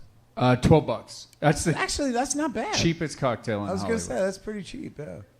You know what's wild, though, is the non-alcoholic spirits cost more than a lot of the alcoholic spirits. Why? I don't know. Do you know anything about this dirty soda shit? I've seen that's a trend that's going around. The only thing I know soda. about dirty soda is that it's got like more sugar than straight sugar. Oh, is that all it is? So it's like Jolt? I thought it was Yeah. soda that somebody cummed in. Yeah. I was like, that is fucking You got dirty to go soda. to a special bar for that. Yeah, really. I mean, cock Scum and it. Villainy would be the place you go. Yeah, for that one, the you're ass. like, can I get a white milk, please? So yeah, if anybody gives a shit about Thundercats, you might get an animated movie in like 2029. I'm all for it. Were you a Thundercats kid? I mean, I respect them. You know, I really do. And I have nothing but respect for Mumra the Ever Living and shit. Mumra the Ever Living. But, you know, I'm not like, oh my God, this movie must be made for me. It's not being made for me, but I will happily see it. All right. You know what I'm saying? I mean, I was a Thundercats kid. Were you? I was. Thunder, thunder, thunder, cat. Yeah, like of the two swords, like I much preferred the Sword of Omens to the Sword of Power in Master of the Universe. Fair enough. That's just me. I like a. I know, you just love pussy. And them Thundercats, they were all about pussy. I mean, Panthro was my Black Panther. Yeah. That tracks. And I like a sword that's a grower, not a shower. What else? Did they announce anything else? Did they announce any fucking DC cartoon movies? Maybe. I don't know. Probably. They dropped the trailer for Nightfall, this 3-parter that Oh, Warner I saw Animation's that doing. online. Yeah. So DC it's like animation. Beefy Bane. Yeah. Yeah. But they're doing that's the whole storyline. Mm-hmm. With Azrael and fucking Tim Drake doing some Tim Drake shit. I was buying that book. Breaking the Bat's live back. while that was all happening. Yeah, man. same. All those Kelly Jones covers and shit. Yeah, it's dope. Yeah. So that's happening. I don't know. I wonder if they'll get around to doing everything. Like, will they eventually? Do you think they'll get around to doing like onomatopoeia and shit like that? What was the thing Fingers I wrote? crossed. Widening gyre, but the first one was cacophony. Yes. Well, I mean, onomatopoeia showed up in Batman: The Cape Crusader. Yeah, he did. Yeah. Yeah. Did you get a little taste for that? $12. Outstanding. So you can buy another blue milk. Buy a blue milk. True. I remember where was it? Onomatopoeia first showed up in what was that show called? Superman and Lois or something, or the one that was just on fairly recently. Yeah. And they used the character, and I fucking saw it in a clip, and I was like, oh my God. And I called up Phil Hester, because Phil Hester and Andy Parks are the guys that, you know, co-created, I would even argue created, because I just wrote, his name's Onomatopoeia, and he's got circles on his mask. Blam. Yeah, they had to fucking draw it and shit. So I called up Hester, and I was like, bitch, we're going to get fucking rich. They put onomatopoeia in this Superman show. We're going to make that fucking fat CW money and shit. Let's retire, burn your house down, fuck everybody. Let's leave our wives. We're billionaires and shit. And Hester goes, this has happened to me before. I've had some DC characters show up on CW shows. And I was like, get out of here. How much do you make? And he was like, $200. I was like, fuck. So no? No. All right. I'm It's sorry. like blue milk money, man. Yeah, speaking of which. Yeah, bitch. Ah, Do you like the cherries? I staved my cherry. I need 2 of them. Oh, shit. Look at him. Oh, shit. Damn, man. Tie a knot. Do it up, Audrey Horne. Can I do it? I'd be much more wealthy if I could do this. I'd have married heavy. If anyone can Twin Peaks 2 cherries, come up to the front. We would love to showcase that here on the show. In other news, there's a Jimmy Olsen Grodd series. Live action. With that boy. With that Skylar Grissoldi? Grisondo. That boy's good. That boy's real good. He was good as Jimmy Olsen. He's very good as He Jimmy was fucking incredible in Booksmart. Yeah, and he's great in Righteous Gemstones. Is that right? He's in that show? Yeah, he plays the youngest son of the Gemstone family. He's awesome. Is that where he came from? Like before Booksmart, he was in that? I don't think so. I think Booksmart was first. Was first? Yeah. But he's great. And he was great as Jimmy Olsen, you know, the coxman of fucking Metropolis. I liked him as Jimmy Olsen. I didn't care for the Jimmy Olsen storyline Not so as much? in that movie, no. More fucking Mr. Terrific. Just beat the shit out of hundreds of people in suits on a beach. That was my movie right there. And just mushing people on the bridge of the dumbest starship in the world. There's a moment where he's like, hey, can we help you? He's like, get out of my way. Yeah. Fucking mush that dude. I'm goddamn Mr. Terrific. This Mr. fucking Terrific. But yes, they're shooting this show. Apparently it's about to start production shortly, if it hasn't already started. Spin-off out of the Superman movie, out of Man of Tomorrow. And so, fuck yeah, give me Grodd. Give me fuel, give me fire, give me everything that I desire. August. When's Supergirl's this week? August? I'm going to check the coin. See? Coy works for DC. They call it DC Direct? Our show's DC Studio Showcase. DC Studio Showcase. So have you, but Coy, as previously mentioned, was very busy getting married to Anya and whatnot. So maybe hasn't had his head in the game as much. But have you seen Supergirl yet? I have. You have? Yeah, jump up. Oh, my Yeah, God. come tell us Welcome, things. everybody. Coy Jandro, man. You've seen Supergirl already? I've seen the Supergirl. Back up. Yeah, be leaning to the wall. Is this my There you go. spot? Yeah. I you're also in have the been drinking blue milk. How? L'chaim. When did you see it? About a month ago. I can say that now as the social embargo is up. Tomorrow at 9 a.m. we can all reveal full. Is that right? So 9 a.m. is full reveal, but I saw it a month ago. When you saw it a month ago, did they say this is final? It's all Yeah, I locked? saw the movie, and I am a huge Woman of Tomorrow guy. And The Woman of Tomorrow, meaning the... Tom King Bilquis's comic. How close is it to that? So the Bilquis comic is like this huge spanning epic, and I think they had to make it like a 4-quadrant blockbuster, and I think they nailed the blockbuster take on. Like, if you've read the comic, it's like a HBO series. Like, that's a many long running. But as an epic, they did such a punchy job making it like this punk rock Millie Alcock. She's so a new generation Supergirl. Like, as a guy, like, I want to have kids. I just got married.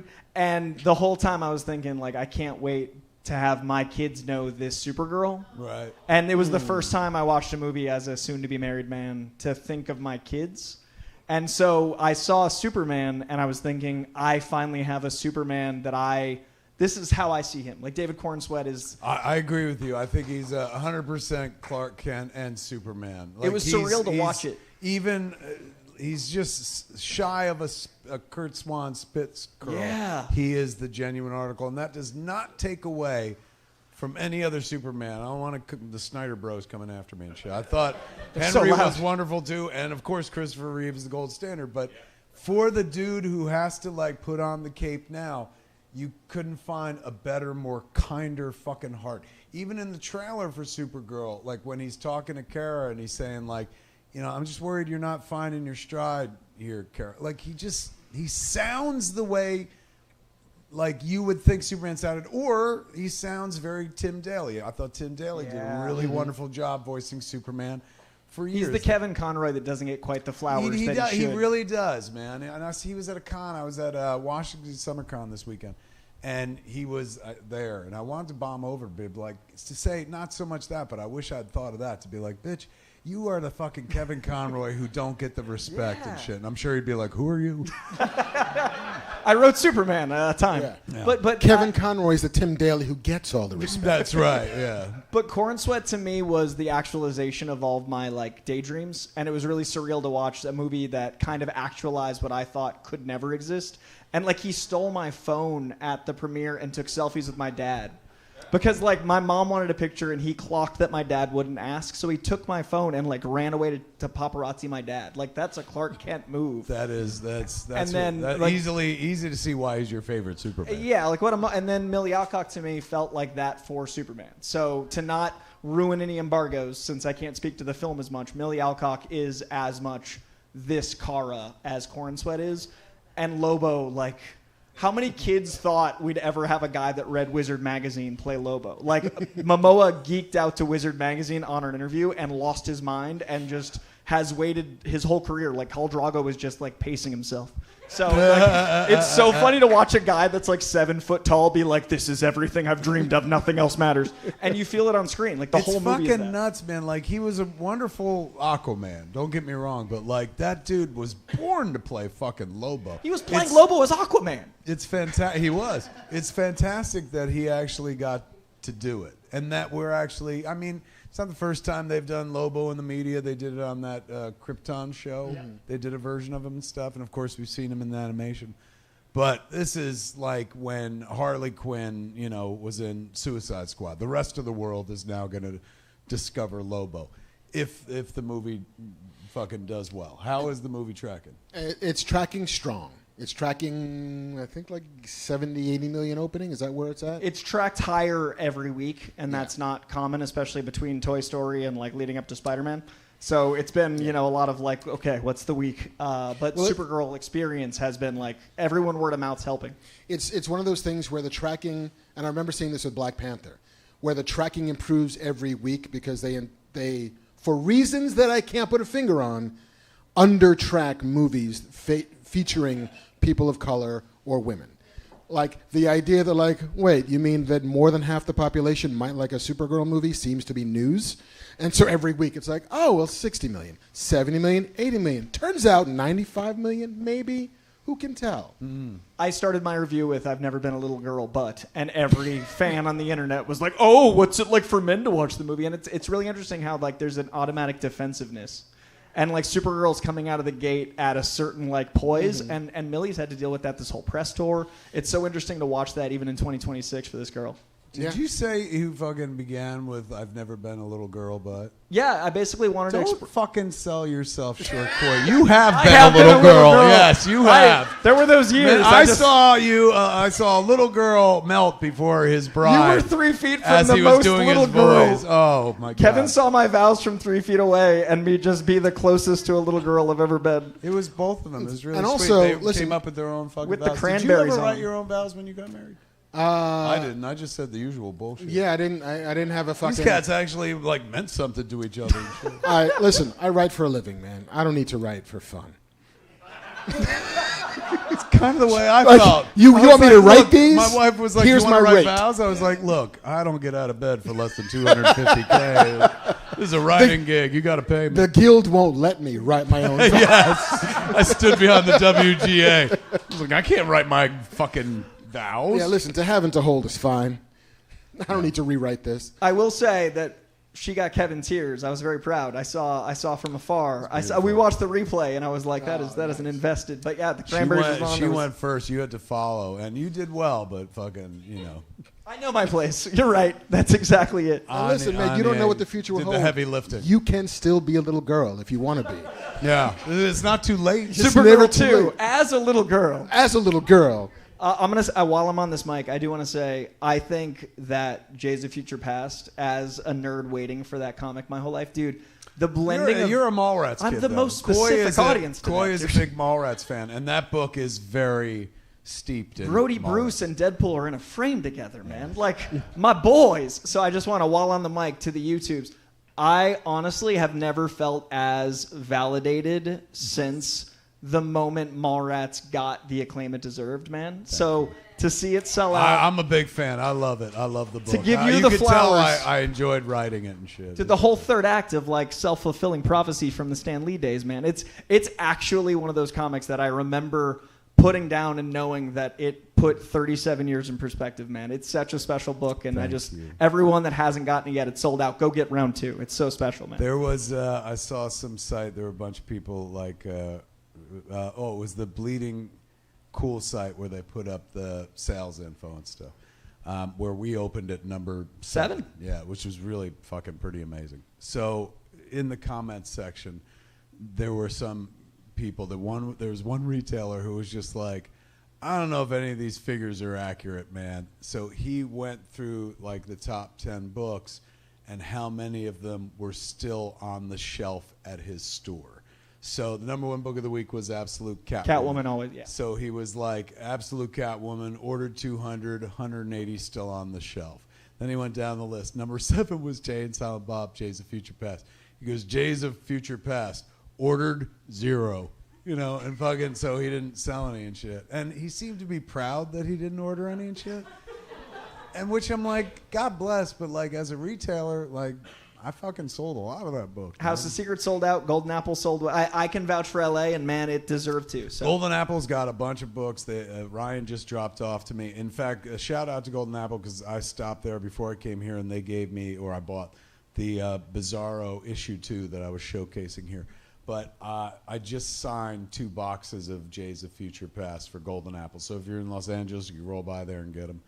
Or you can go to jayandsilentbob.com or secretstashonline.com, and Jay and I have signed many, many copies. In any event, back to Supergirl. Yes, see it. Yes, see it, and also you can't say much more. Yeah, for the people who social like market. say more, he can't. There's a he works. I have for a job I fucking love. Yeah. I fought so and he hard. just got fucking married. Get off his dick. Yeah, and I shit. gotta pay for a wedding, and I love my job. Yes. But it honestly was the experience that I hoped for after meeting her in Superman, and we have Lanterns in August and Clayface in the fall is such a crazy DC stacked year. It's so like we had you on episode 4, which we're coming up on my show, and it's so crazy to look at a DC slate that is just so full of like hype and excitement. So Yeah. I can say Supergirl continues that wave, and tomorrow at 9 a.m. I can say more. Fucking A. Give it up for Coy, everybody. Sneak peek. Can I ask one question as somebody who has a little girl? What is age appropriate to take to Supergirl? So she has a Sex Pistols disposition, but it's never in a way that is aggressively going to cause the parents to have to parent harder, but it's also an awareness of independence. So I would say like a little girl that's starting to show that like, you know, I'm doing my own thing, but also like I think girls should discover that as soon as possible. So like I think as young as possible if they're not going to be scared of Jason Momoa looking like a member of KISS. So like 5 is okay? 3.5, man. Bring him in. Supergirl now playing. All right. Errol Flynn, ladies and gentlemen. Coy is my neighbor, and I'm going to bring my wife to your house if my daughter has a problem with this movie. All right, where are we going? We now? got one more news bit, and it's because every week we have to have a sad one. Yeah. James Burrows passed away. Yeah. If you have ever seen a sitcom in America, you have seen James Burrows' work. He has directed thousands of episodes of sitcoms, including co-creating Cheers. He directed fucking Taxi back in the day, and has been doing it for the last 50 of them. And so if there was ever a master of it, if there are 2 people responsible for the way sitcoms operate in the United States, it's Norman Lear and it's James Burrows. Yeah. And sadly, we lost both of them this year, but television looks the way it looks. It's funny the way it's funny because of those 2 people. If you ever want to see his work in front of the camera, because Lord knows if you want to see his work behind the camera, throw a rock and you'll hit a show. He did fucking 10,000 episodes of Will and Grace, fucking Cheers. I mean, the pilot of Cheers, the pilot of fucking Friends, the pilot of the pilot of the pilot of. He was that dude. But he acted as well. If you go back and watch every season of The Comeback, Lisa Kudrow's show, the one that just wrapped up its 3rd series, or its 3rd season, and they called it its series finale. In the first season, he plays himself as a director of the show, and he's absolutely wonderful. Very dry wit, but an absolute legend in the field, man. Nobody had an unkind word to say about this guy. He was beloved, respected, and rich as fuck, from what I understand. Because when you direct the pilot of a fucking show that goes for like 200 episodes, like you get a taste, or used to back in the day, you used to. And to get James Burrows to direct a pilot, you had to give him a piece of it. And Yeah. so a piece of Friends goes a long way. Yeah. Shit. Yeah. So, but yeah, like you said, never a bad word said in public about him. I'm How sure. old? Do we know how old? 84. Wow. What a great long life, man. And like doing what you love. And I think he only made one like theatrical film. Like I think he directed a movie, but he liked TV so much more. 85. My bad. 85. What a fucking, as we used to say on Hollywood Babylon, big bucket of win. And you're right, dude shaped the culture and shit. Sitcoms don't look like or play like that anymore, really.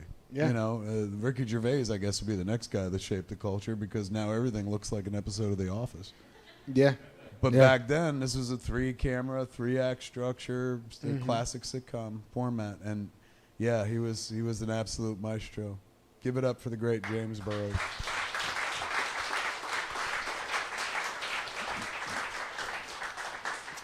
All right, man. That's all the news we got. That's all the news. We did the news, kids. That means what? We do Q&A time, isn't it? We got Q&A. All right, man.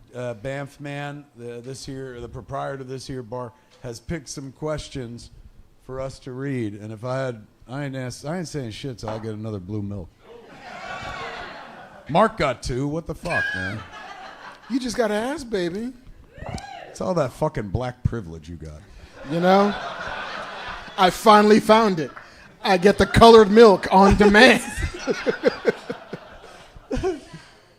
All right, Bam Fam, what do we got? We got our... And don't forget, we got shit to give away. We do. Oh, yeah. Right here, kids, we've got 3 tickets, sets of tickets, 2 tickets a pop, man. This says August 2nd, 6 p.m., August 1st at 10:30, and July 31st at 3:30 p.m. So there's specific times for these. And then also, Mark brought in Some Ridge shit. the Ooh, Ridge Ridge. keychain and a Ridge billfold. The good folks at Ridge have sponsored our show in the past, and fucking these things are. You can put your keys on here, man, and survive a nuclear blast. You'll die, but the keys will be right there. And this thing protects credit cards like a motherfucker, man. So people love this Ridge shit. Ernie O'Donnell, Smodcastle keeper Ernie O'Donnell, stole mine when he came out to California. He was like, "You got fucking Ridge?" And he took it. Fucker. And I'm also giving away some comic books. I'm giving away a comic book called Census that I co-wrote with my buddy Adam Freeman in the back over there. Hey! So we're giving away a copy of that. I'm not going to say there's somebody else in the house who's got a box full of comics and isn't giving them away, but... I knew you were going to call me up on that shit. All right, I'm going to throw in some comics as well. Throw in some kids. comics. Right here, man, you can get Jay's of Future Past signed by the author, and I'll throw in the Bizarros as well. Ooh. Save you a trip to the fucking comic book store. Yeah. But I didn't sign these, so somebody got a pen? Anybody I got a can tag Sharpie in them the for house? you. So I can tag mine as well. All right, we ready to go, man. Let's hear He some beat you to it. questions. Slow on the draw, my friend. What is this? It says 5X copies. Is this something we have to read? That's the Screen X copy that we blew right through. Spider-Man Brand New Day is the first film that's shot for Screen X, man. For the first time ever, Screen X was on set, bitch, during production of Spider-Man Brand New Day. Working directly with director Destin Daniel Cretton. Yep. It's pronounced Cretin. No. It's a Monsters, Inc. joke right there. To create a unique version of the film designed exclusively for the Screen X experience. This version of the film is an authentic extension of the filmmaker's vision that further brings fans into the world of Spider-Man, surrounding audiences in ways uniquely possible in Screen X auditoriums. You will shoot your fucking webs. I added the last part. Okay, so thank you for that. For everybody in chat who's like, Spider-Man wasn't shot for Screen X, blah, blah. There you go. It was. Tom Holland did a little commercial for it also. It's not just me saying it. It's not just Kev. Tom Holland. I'm such a comic book pro, I signed the fucking bag and board like a dick. What a noob. And Tom Holland knows what he's talking about. They named a fucking tunnel after that kid, so he knows some shit. Fucking A, man. They're married, right? They're They not are. admitting it, but they are married. I mean, they're they're admitting it without saying we got married, but it's like my lifelong partner. It's like, all right. I like those kids. They seem very genuine, They're adorable. very authentic and stuff. I just saw an interview with Tom Holland. He was talking to Amy Poehler. My favorite Spider-Man. That guy. He was good in the He's interview. great. He was pretty good, and he was saying that He said he wouldn't host SNL. They asked him to host SNL, and he Yeah, passed. because he's dyslexic. And Is that so- why he skipped it? Yeah, because he's like, I could do it if I get it ahead of time, but they make so many changes on the fly. Yeah. He's petrified that he'll come up against a cue card and not be able to read it in the moment. I didn't know he was just. And he was like, he's like, I'm petrified of it. Like, if they told me there's a script I can memorize, I'd do it in a heartbeat. But That's what Macaulay Culkin did when he was a host as a kid. He memorized the script because he didn't, know how to do he's it. like, I'm great with improv. He's like, you work with fucking Robert Downey Jr., you have to be. But cue cards petrify him. That's a valid excuse right there. It is. I buy it. All right, man. Where are we going? Jesse Campbell. Who? Jesse Campbell. Get up here, Jesse. Jesse Campbell. Welcome, Jesse Campbell, everybody. For a second, I thought it was Chesty Campbell, and That's then I what was I like, thought. I thought he said is it my Chesty. birthday? Chesty LaRue. Jesse Campbell. How are you, Captain? I'm good. Good to see you, man. Pleasure. What do you got for us? All right. Since we're celebrating America's 250th birthday with events like parades, my question to each of you, if you were to hold a parade in your honor, where would you hold it, and what kind of floats would you have? I would hold mine. See, I'm tempted to say New Jersey, but everybody knows me there. So I would want to do it in a high-profile place where people are like, who the fuck is Kevin Smith? But they'd walk away like maybe I gain a few new followers. I don't know. It makes more sense in Jersey, though. Although, fucking, that Knicks parade looked pretty fun. Maybe I could have something like that. I guess it would have to be Jersey. Where in Jersey, though? Would it be Broad Street in Red Bank? I mean, who are we That's where kidding? Jay and Silent Bob's secret stash is. Maybe in front of First Avenue in Atlantic Islands where Smodcastle Cinemas is. Yeah, you know what? That needs more help. Smodcastle Cinemas. I'd have the parade right in Atlantic Islands down First Avenue. And the float would be... Can I have a balloon? Of course. I would have the Bullwinkle balloon from the Macy's parade. And if people are like, what does this have to do with Jay and Silent Bob or Kevin Smith? I'd be like, Kevin Smith loves Bullwinkle. And then I'd keep the balloon. How far apart are Put it up in my Smodcastle and the stash? 15 short-minute drive between the two. One is in Atlantic Highlands, one is in Red Bank, both in New Jersey. But what's the mileage? What do you think it's like? Like 15 minutes, maybe 7 miles tops. I mean, it's also almost... You mean what's Atlantic Highlands length? No, I mean, what I'm thinking is you ought to have like a 5K between the I theater... thought we were having a parade. Now we're running? You don't have to My run. fans don't want to run. They could fucking walk it. But if you had the fucking the run To do it between the two. do it between the two. You start at the theater, you end at the stash, you have a signing at the end, you have breakfast at the beginning, whatever the fucking version that is. It's actually kind of smart. I'm trying to make you some money. But if I do that, then people will be like, Kev, are you running? I'd be like, oh, fuck no. Yeah, but you could walk. That's true. You're a bitch, you can walk that. I will. I'll fast walk the path. See? All right, that's a good answer. Thank you. Where am I having this parade? Also, I'm sorry, for a float, I would have made completely of chrysanthemums, kind of like the Rose Bowl. Jay and Silent Bob, and between them, there's two of them on a float, and between them, there's a giant dick that goes in both of their mouths. So here, you be Jay, I'll be Kev. Okay. Who wouldn't fucking talk about that parade forever, man? It's the hand to dick ratio. Is that Yes. it? From, I'm surprised you didn't have like the Cheech and Chong weed mobile as your float. This is my parade. Listen, you can make anything out of weed. Apparently. That's true, you can. All right, where am I having this parade? I mean, part of me wants to put it in the Bronx because that's where I'm from. But I also the Bronx? the What Bronx. part of the Bronx? Are you from South Bronx? South Bronx. Fort Apache, bitch. Yeah. I'm from the part of the Bronx that is right next to Co-op Island. That is Co-op City. I'm sorry, just south of Boston Post Road, which, if you didn't know, is US 1. Boston Road will go from Boston all the way to Florida. Is that right? It is the route of the fucking post office. That's how you would get mail from one to the other. Boston Post Road. Do you know Marvel made a comic called US 1? I did, about trucks. Yeah. But I wouldn't do it there because I don't know shit about the Bronx. I was like 10 when I left. So the Canyon of People Heroes. are like, who is this guy? Yeah.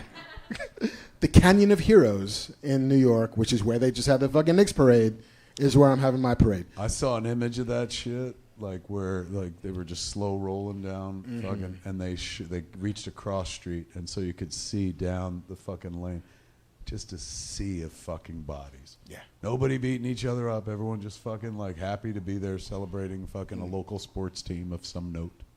Well, that's because the sun was still up. Yeah. And then the sun goes down, and it's the Then Warriors. they burned all the buses. Fucking and yeah. shit. Everything's on fire. As for what floats I want to have, I mean, honestly, I just want some fucking root beer floats. Nice. Man, like, Nice. I don't need. Everyone like, gets a sip. Everybody gets to take advantage. Everybody gets a fucking ice cream mustache by the end. Yeah. Everybody wins. Bring your own straws. Yes. Or just suck it like you mean it. That's what it says on the front of the parade float. Yes. That's going to be your balloon? Suck it like you mean it. Satisfied with that response? Yes, I am. Come pick out your booty, man. Give it up for Jess. All the same movie, different times. 3 different movie times. August 1st, August 2nd, July 31st. That's the movie. I would Oh, do. yeah? Fucking A, man. All right. Done, I would done. Thank you do for that. while you guys are finishing.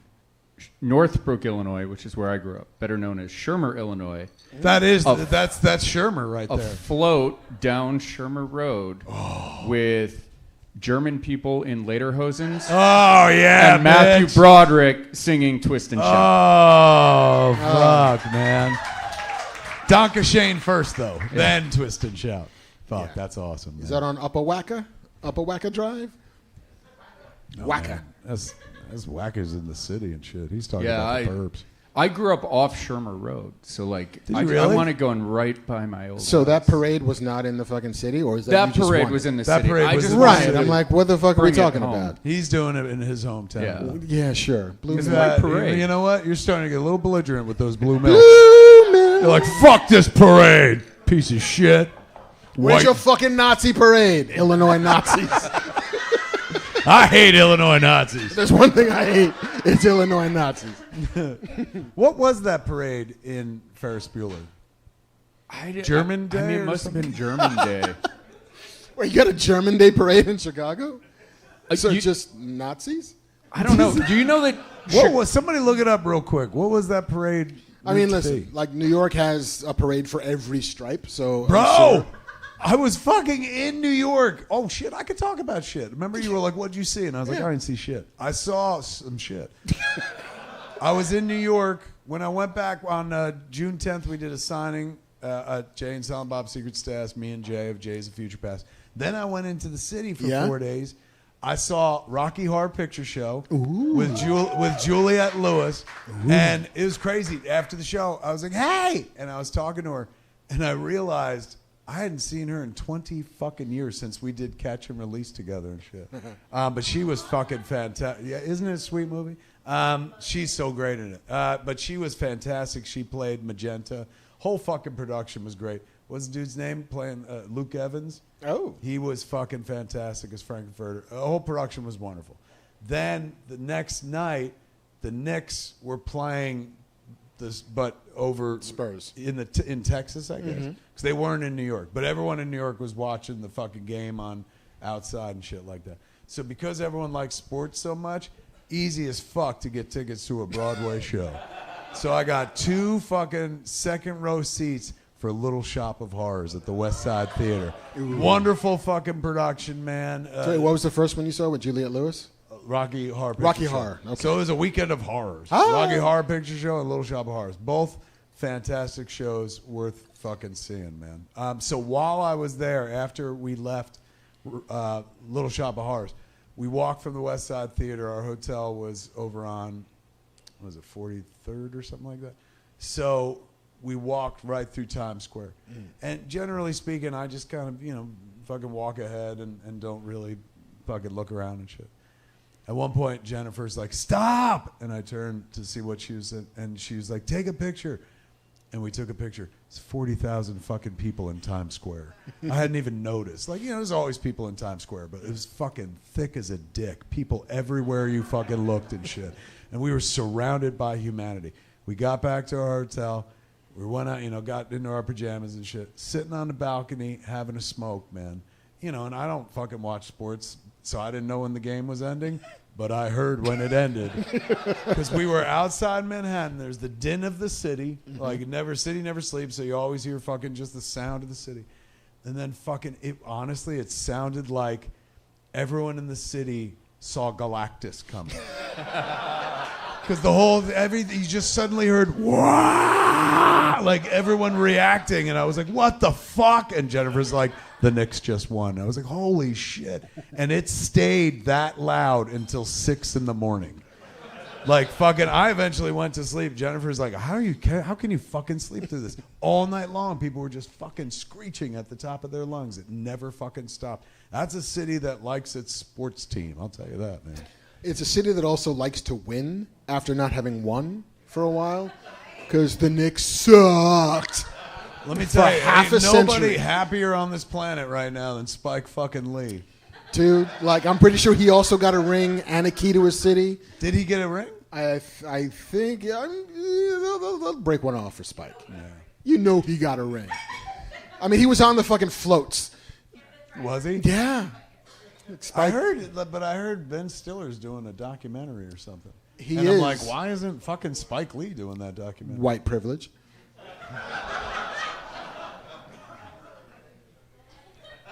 Nepotism. Get him another blue milk. He's on a roll. Don't say shit on the internet.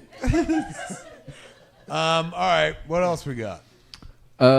Next question, Troy Barton. Come on up, Troy.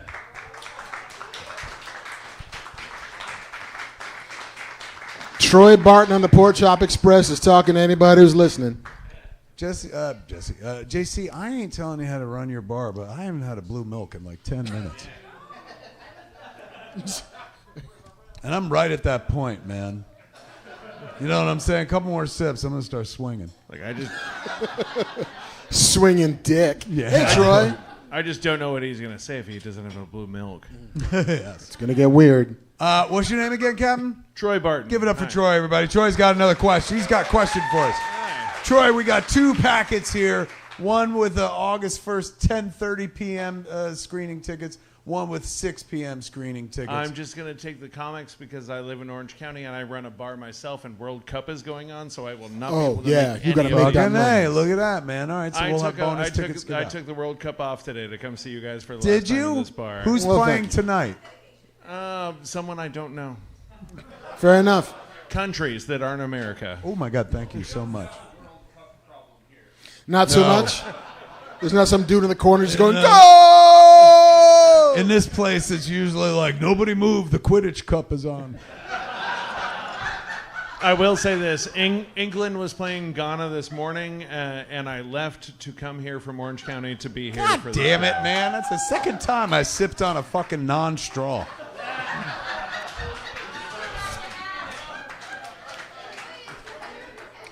I have a similar problem with glow sticks, but that's Yeah. a different story. Hey, Poor plug Ghana. the bar. Plug the bar while you're here, man. I'm the director of operations for OC Local Tap Room in Laguna Niguel, in California, Orange County, California. Laguna Niguel, kids, in Orange County. What's the name of the place? OC Local Tap Room. All we do OC is Local local Tap Room. independent craft breweries. I have 80 taps. All we do is we support 80 all, taps of fucking beers? No, 80 taps, but we do local independent craft breweries. All my cocktails are made with California spirits. All my wines are California wines. The entire concept of the place is to make a showcase local independent craft. Give it up for that. That's fucking beautiful. That's the Lord's work right there. I don't. Well I don't done. even have my own kitchen. I rent the kitchen out to a local food truck that we loved because we just want to keep everything completely local and support local in every way. That's Outstanding. beautiful. Well done. We opened a little tiny pizza store in Laguna Hills, Orange County, California, and I'm opening my second location in downtown Anaheim, right next to Angel Stadium. It will be called. Fucking A. The owner, Patrick Thomas, and I are opening something called The Local at Anaheim. It will open in November because, let's face it, the Angels aren't making the playoffs. So we got a good runway to make sure everything's fine before next baseball season. Outstanding. Very well. And I also want to thank the two of you. Honestly, if it wasn't for Clerks 2, I would not have done anything to start my own business. If it wasn't for that moment, it was like I would buy the Quick Stop and open it myself. I would have not done anything. I would just kept working for some other asshole. You're but- speaking my language. I'm biased, but that's one of my favorite moments from a Yeah, movie of all time. that moment changed my entire life, and I really want to thank you Put for it that. right here, man. Fucking A. As the guy who made that movie, that means the world.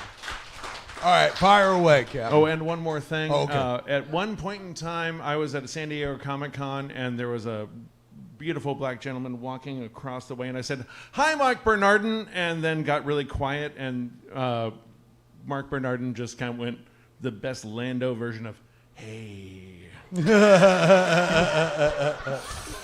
the person I was with was like, "Do you know him?" I'm just like, This con's getting better all the time. so thank you for that, because that made me look cool in a situation where I was not cool. That is what I do. I make white dudes look cool.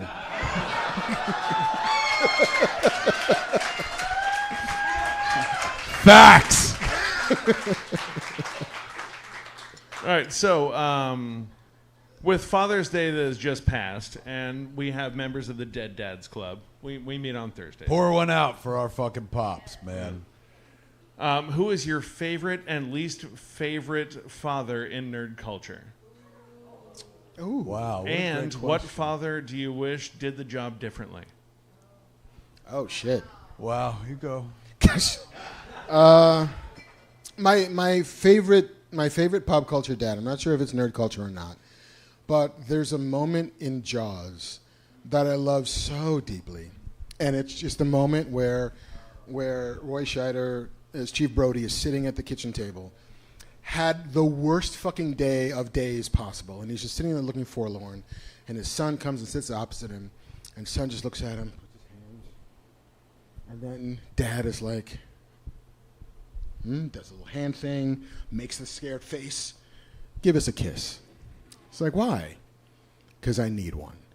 And just that feeling of like, that to me is what fatherhood is. It is having the worst day in the world, but still being able to play with your kid.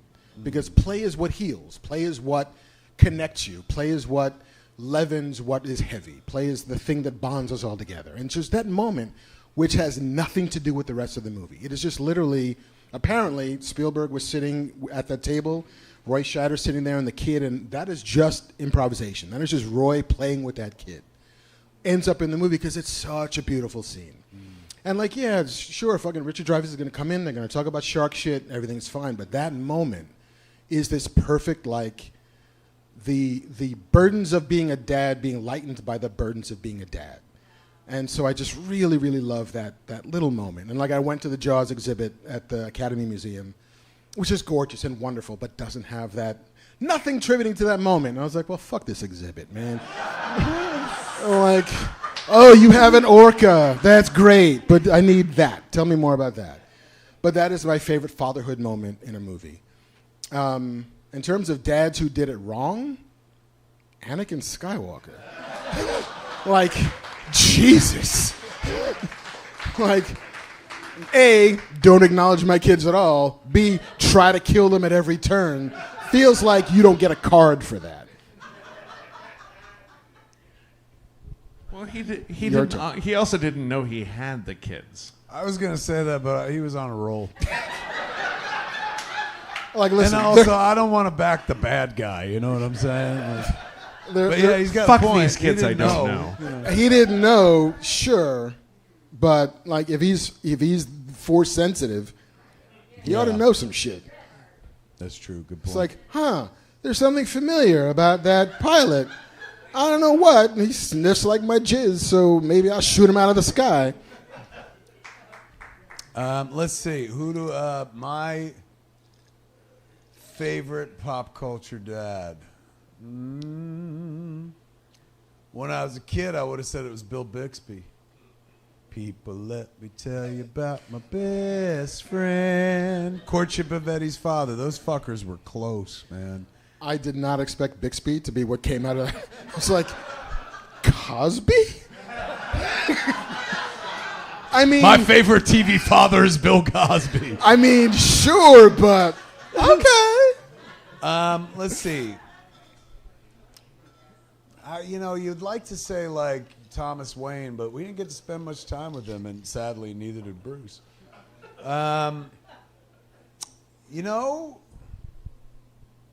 Battling Jack Murdoch. He gives his son a soul and a purpose and a code that Matt Murdock lives by for the rest of his life, and because of that, he becomes Daredevil and stuff. So battling Jack Murdoch, who, winds up fucking not taking the dive and then getting killed for it and stuff because he doesn't want to let his fucking son down. He wants to be the dad that his son believes in. His blind son, at that, for heaven's sakes. He's a pretty powerful father. As for fathers who I wish did a better job, I mean, I know, like, I already fucking have some people on the internet mad at me about Quantum Mania. But I'm going to take it one step further and say the biblical Lord could have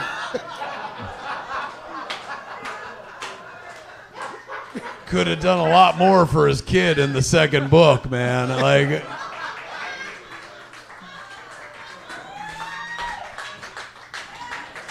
I'm not saying like use all the fucking powers of your godliness, but use a little bit to get a fucking ladder and a pair of pliers and shit like that. I don't remember. Controversial take, hot take, Mark. But I think God could have done better with Jesus. Let's be honest. I don't remember where I heard it, but it was only recently about the irony of Jesus as a carpenter being nailed to a cross. It's like, dude, the tools are right there, man. Fuck. Imagine like, they just did a irony. bad job, and he's like, just give me the hammer. Yeah, come on, man. You guys are doing it all wrong. Yeah. Oh, shit. So if I'm getting canceled for anything, it's that. Yeah.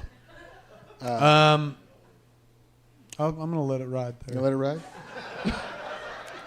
Can I give a runner-up to my favorite Yeah, go ahead. pop culture dad? May Parker. Good mom? Good mom. Good dad. Good dad both as of the well. above. Yeah, both, yeah. She had a lot of heavy lifting to do. And she raised a good kid, with the hardest fucking circumstances. Dads can be from anywhere. Dads can come in many forms. And I think it's the job of a dad is to both be a model and support. And I can't imagine anybody doing more of that than May. And Ben said some important shit, or he said one important fucking thing, which we'll never forget and shit. But like, she was there doing the heavy lifting every day since he was gone. Yeah. Good point. Give it up, man. That was a great fucking question. Troy, come pick out your booty. And I Even guess if you don't want a ticket. I'll give a shout out to YouTube chat. Glassjaw said, in Guardians of the Galaxy 2, you got to see the best and worst in Yondu and Ego going head to head, which I thought was great. That's true, man. That's definitely a movie with father issues in it. It's such a great film. Remember the Ravager funeral at the end? How fucking amazing Sean Gunn is in that one shot where he's just like, yeah! You fucking feel it, man. Like, I got to tell him that. I was at some signing thing and I saw him and I was like, brother, that fucking, you screaming out and fucking pounding your chest and like going into near tears for Yondu's Ravager funeral. It's still one of my favorite moments in a movie of all fucking time. Like, I felt that shit, man. That was a great performance. All right, where are we going next? Joe Louis. Joe Louis. Oh. It's like He the kicked boxer. Joe Louis's ass. Give it up for Joe Louis, everybody. Joe's in a fucking the Scum and Villainy T-shirt. He's man. in the branded merch. as you. You guys look like twins. Like you called each other. Hey. Said, hey, what are you gonna wear? Well, I don't drink, so you have to spend $20 when you're here as part of the ticket. So I wanted. You I bought the invested in shirt. a T-shirt. Is that right? So there's a drink minimum here or something like that? For the ticket, yeah, for the show. Hot damn. Didn't Where- even know that. Where's But my thank you piece? for buying everyone around. That's really cool of you. Yeah, Oh, thanks, fuck, I Kev. forgot about that. Got to sell some more comics. All right, Joe, what can we do you for, man? I just want to start off by saying my question was based on the premise that this was the last show. So Pretend it still is. It is, yeah, for all intents and purposes. You know what? This show's anything you want it to be, Joe. And I just want to start off by saying that, you know, as someone who was driving on the 101 like about 10 years ago and wanted to come back to Hollywood and just listening to your podcast then, and the both of you talk about the industry and the business, but also just that you invested your personal selves as well. So some of us who've been to the events in town by certain, you know, NPR stations where it's the Q&A is staged. There's a host who talks to the talent and the audience is completely ignored. And every time I've always listened to you guys, I've always felt seen. It always felt like I was one of the cool kids at the high fidelity record store, just like in the know. And Wait, shit- which one's Jack Black? Me or Mark? It could go so many think different you know. ways. The more important one is the one who's going to throw the air conditioner on, you know, Tim Robbins' head. But That's true. But there's something that you just, there's an authenticity to you, and you look back at us and you ask us to be able to bring our questions and be involved in the Q&A that involves us, even the internet. Yeah. And I also see this as sort of a triumvirate. You know, Banffman jumping in, as I thanked him earlier. You know, I didn't know. I forgot that the Black Parade was in Clerks 3. Yeah. But when he mentioned it, his daughter, I listened to the tune, and it's a banger. Yeah. And it's actually, as a Lyft driver, every time I play that on my driving playlist, the back seat always comes alive because everybody knows the lyrics. That's but cool. Going to my question, not to take up too much time. No worries. Because is it okay if I do the 1 and the 2? Yeah. Do them both. Okay. Don't ask him. So ask us. I got no place else to go. Yeah. Because it's a mix of the personal and the professional, I wanted to ask, my first question was, what would you wish for the others, and I mean like, you know, the other two, to be a personal pinnacle in terms of their career? And then the second one would be... The other two meaning Mark and JC? And JC. And the second one would be, what would be something that you would wish as a personal pinnacle in their personal life? And for me, if I were doing Mark, I would say my personal pinnacle, because when I listen, I tend to be more Mark in terms of like his reviews of movies. But I really love let the hate flow through you. You've definitely turned me to the dark side. Welcome. I went to awesome grad over school, but every time I listen, I have my writing journal out because I'm always taking notes Smart. of just like some of the things that you drop That's in terms of just smart. writing advice from both of you.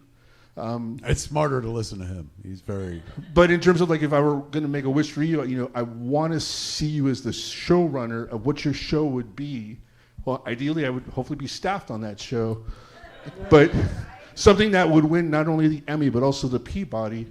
And as my personal wish for you, you know, your personal life pinnacle, as someone who has nephews and relatives who live in a magical way in the world, I would want to see you walk your daughter down the aisle of her wedding, and I would want to be there to hear your father of the bride speech as like a personal pinnacle for you. And then the third question is, if someone actually paid for you to have a Hollywood, you know, one of the stars on the Hollywood Walk of Fame, what's the sentimental place that you would want to occupy, like, you know, near here? in terms of just where you want your star placed. That mean, it meant something to you for the star to be there. So it's kind of like a 3-part ACT question. I apologize. I'll jump in. I will go first with, if I ever get a star, I would love it to be in front of this place. Now, that being said, this place, as we all know, Scum and Villainy Rendezvous is coming. This place will be here after Rendezvous, but eventually, JC, you'll let it go. So having my star in front of this place when it's like Joe Bob's Bar and Grill won't mean as much when, he's not here. So that being said, where would I really like it? Oh, fuck. On Hollywood Boulevard is the weed shop that I go to every week. It's literally called the Weed Shop.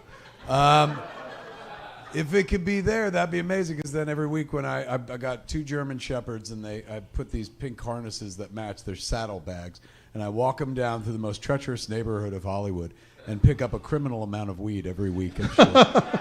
So it'd be nice to then, after they pack the weed in their bags and we're proudly walking home, we could stop at the Star and I could tell them, this is Daddy's Star, and they'd probably take a piss on it or something like that. But that would be kind of neat. All right, so wait. What? In terms of a professional pinnacle that you would wish for Marc and for... Professional pinnacle I wish for Marc is Marc gets to direct a feature, because I know Marc wants to do that. He's directed and stuff, but I want him to direct a feature that he wants to direct. And I just told him before the show, I was like, there's something I want to talk to you about. So tomorrow we're going to talk about something. We'll see if we can fucking do that sort of thing. Let us fuck. Yes. That's the other guy. I'm sorry. So that's what I would wish for Marc. A professional, a personal pinnacle for me or Marc? For Marc. And this is me wishing for Marc. Mm-hmm. Personal pinnacle for Marc. Okay, they got that fucking parade he wanted to do in the Bronx. Everyone knows who he is. Like, nobody's going, who the fuck is this? They're like, oh, it's fucking Bernardin! And shit. And then we bring the Jay and Bob float that blow each other as well. And the Bullwinkle balloon. And the Bullwinkle balloon. Was there another one? And then for JC, for Banff Man. Banff Man, fuck, man. I hope to God he opens Scum and Villainy Rendezvous, which naturally I want for him, but I also want for me as well. Like that, I'll benefit from that too. Professionally, I hope he continues to grow the Scum and Villainy empire. I hope one day we're doing this show from Scum and Villainy Manhattan and shit like that. Scum and Villainy Chicago, so forth and so on. So I hope he franchises this and gets fucking rich and stuff. And more importantly, makes a lot of people happy. A lot of people come to this place, get happy. And, not as many people get to come here as they would like to and stuff. So if this was franchised, oh, fuck. In all the big cities, that'd be great. And then the personal pinnacle for JC? Personal pinnacle. This is one of the most fucking fertile motherfuckers on the planet. You got like 9 kids, right? 2. So I wish him 9 more kids. He needs a baseball team. Yes, he needs a whole fucking team. He needs a squadron, man, like Red Leader standing by and shit like that. What about you? All right, so I remember the first one. Where do I want my star? There used to be on Hollywood Boulevard, and I think it's McCadden, maybe? I know McCadden. Yeah. There used to be an Oakwoods apartment there. The first time I was ever in Hollywood, I was 19 years old, 20 years old. So when you were interning? I was interning on the Paramount lot on both Brooklyn Bridge, which was a Gary David Goldberg show at the time. Goldberg, yeah. And Star Trek Deep Space Nine. And I lived at that apartment. And I didn't have a car because I was fucking 20 years old in Hollywood, and you wouldn't rent a car to a 20-year-old in Hollywood. So I rode my bike back and forth from the Paramount lot, which wasn't that bad, and then like bummed rides when I couldn't. But I would walk to the Chinese, which I could do from there. But I would want my star in front of that building, which was the taking of the beach of Hollywood for me. It was when I landed here, and I lived there, and I had a great summer there, and I learned a lot, and I met people I'm still friends with, but it was the beginning of everything else that would follow. So I think it's there. my personal and professional wish for Kevin is I want for him the thing they usually give you when you either get an honorary Oscar or, and I don't want this version of it, when you die. Which is, I want the montage. Yeah. I want the, like, this is what you've done that means the most to everybody. Yeah. I want that piece, the 5-minute piece of just all of the movies over the past 30, 40 years. Yes, but clarify that it's a good thing, not like here's a That's montage. what I mean. And Kevin Smith, this was before he took the lives of 12 people. Yeah. Right. It should be celebratory Yes. and not... Yeah. And he's still doing well today. Yeah, not a memorial, not a, oh, geez, this is before I went bad. What happened? Right. But I want for him to see and feel how much the world loves him. Oh, that'd be amazing. I want you to feel how much you mean to the business. Like you were a groundbreaker. You were at the beginning of a thing. And I think we all too often forget about those who are at the beginnings of things. And so that's what I want. I want that feeling of recognition. Aw. Personally, I don't know, man, just fucking keep going. Yeah. Like the last 15 years have been remarkable in terms of personal growth, in terms of emotional growth, in terms of mental health. And so all I want is for you to stay on that path and just be the best version of yourself. Thank you, my friend. Beautiful words. For JC, I think the professional and the personal are the same thing, which is I want the bars to be so successful you don't have to be at the bars anymore. So that you can just be with your 11 children on a beach somewhere playing baseball by yourselves because you have enough brood to do so. That's true. You'll need all that time with the 11 children that you're going to have.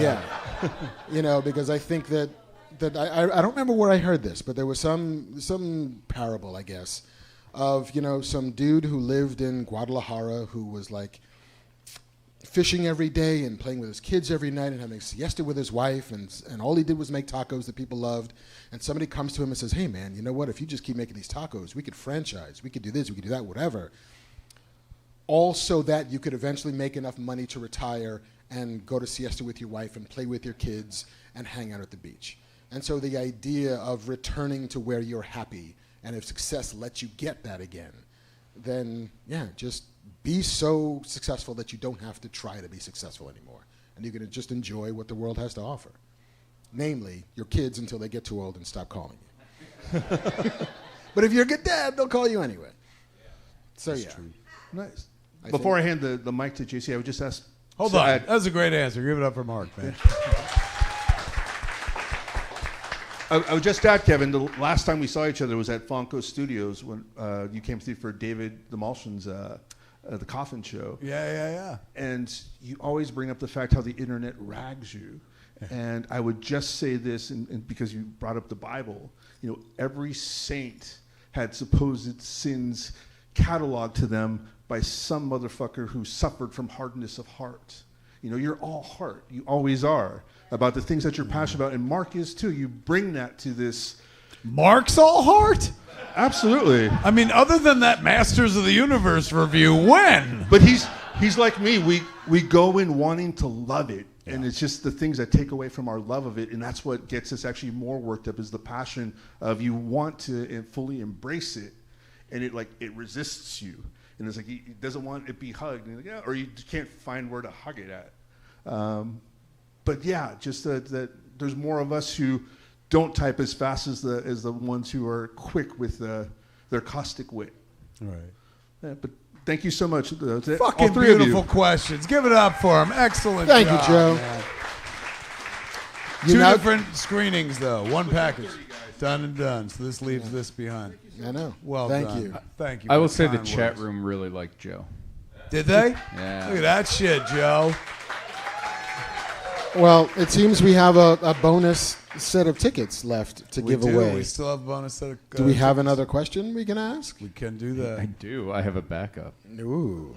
I will say, I like your star in front here. Mark, I think your star needs to be in front of the L cap for sitting through that Marvel movie marathon you did. True, you earned it. If anybody's earned that spot. They gave you the medal, but this would be even better. I still don't walk right after sitting in those seats for 30 hours. Okay. I will say this, since we're on the subject. David Van Dyke, who's one of our artists, he did the cover art for the Quick Stops Volume 3 version that we did for that Kevin Smith Club.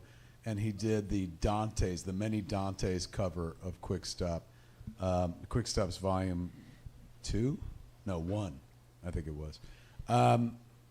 He was so kind. Fairly recently, he was like, I submitted you for a star on the Hollywood Walk of Fame.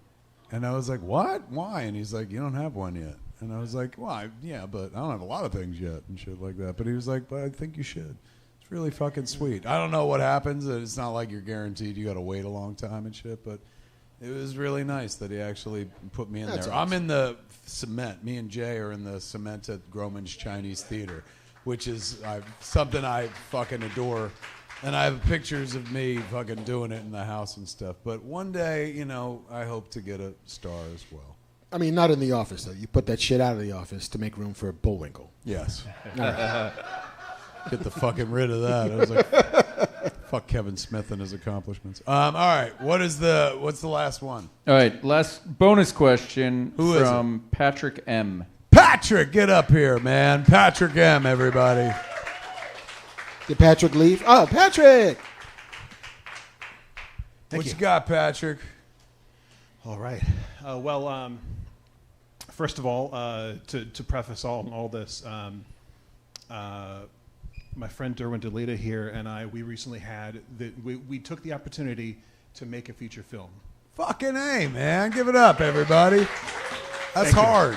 Thank you. Exactly. And we did it with the few resources that we had available. To take a page from part of your career, we shot it at a movie theater that he worked at. Fucking A. So smart. So smart. This movie theater was in Camarillo, California, which you recently visited to go to. Mr. Softy. Mr. Softy. Fuck yeah, I did. I found the Mr. Softy place. You remember Mr. Softy? Yeah. There's a brick and mortar Mr. Softy store. Mr. Softy, traditionally, for those of us from the East Coast, and particularly those of us who spent time in Manhattan, is a truck. There was an actual physical location? Because I've never seen that in my entire life. Neither had I until I found a truck I'm out so here. fucking drunk. I can't believe we're talking about Mr. Softy. Oh, all I'm day. treating it so seriously. I'm like, Mark, fucking Is there a word. real place? Yeah. Wow. Yeah, I saw a fucking Mr. Softy truck. I was just tooling around in the valley, and I followed it because I was like, listen. Oh, that's going to make a driver feel safe. 100%. I was like, yo, I'm a fat kid from New York, and you tell me there's a Mr. Softy out here? Where do you sleep? And so I followed it on the 101 all the way out to Camarillo, where it pulled into this brick and mortar place. And I was like, I'm being followed by a black guy for it was like, give me your ice cream. miles now. Put it in my mouth. But yes, there is. I did visit. So wait, they actually have a brick and mortar? They do? Yes, they do. Where is it? Camarillo, California, in Ventura County. Yeah, all the way west on the 101. Birthday, we did the prom years ago. I think for my 37th birthday, we did a birthday prom in Jersey. We brought in a Mr. Softy truck. Did you? Yeah. That's- it's fucking great. I can't fuck with it no more because they ain't vegan. I mean, they might have vegan options. I don't know. They don't. I don't fuck with it that way, so just give me that milk. Yeah. But yeah, it is, and like I also grew up with Carvel, but fuck a Carvel if there's a Mr. Softy around. Yeah, of course. Yeah, I'm just saying. One of my favorite jokes of childhood. Ready? What's this? Tom Carvel taking a shit. That's strong. Yeah. That's strong. It's classic. Ice cream! All right, where are we? Yeah, so we made a feature film. It's called Church of Phil. And Church of Phil? Yeah. It's an awesome name. It played in a bunch of Phil, film festivals. P-H-I-L? P-H-I-L. Like a guy's name. That's right. Love it. It played at a bunch of film festivals last year. Fucking A, well done. Thank you. Much of our cast and crew were working at the movie theaters that we recorded in. Serious? Seriously. My hat's off to you. I love that. Both of them are closed now. The theaters? Yeah, both of them. So the movie is Almost like a fucking homage to a time that's gone by. That's right. It's trapping them in ember. Eventually, they're going to be remodeled or flattened entirely. You know. Yeah. I saw that movie. Exactly. What happens is in a million years from now, they are fucking made, and all those people working in the theater go ham. Yeah. Genetically altered movie theaters where you enter them and it eats you or something. They use frog DNA. That's the problem. And they can multiply on their own. We didn't know. Yeah, we Life didn't realize. finds a way. Like, yeah, it really does. Science is going to science. Go figure. So at the end of all this rambling, I have some swag to give you both if you'll accept it. Done and done. But because we're all here because we love entertainment and movie theaters and comic books and things like that. We love the pop culture that pops here at That's Fat right. Man Beyond. We celebrate the bubbles as they pop in culture. Yes. What comic book villain is the best or worst appropriate to be the manager of a movie theater? Oh, shit. Well, not Daredevil. Oh, that's fucked up, dude. Let's see. Oh, Mysterio. Hands down. Look, that motherfucker should not be an arch criminal. He should run a movie theater. He could use all his tricks to entertain and shit like that.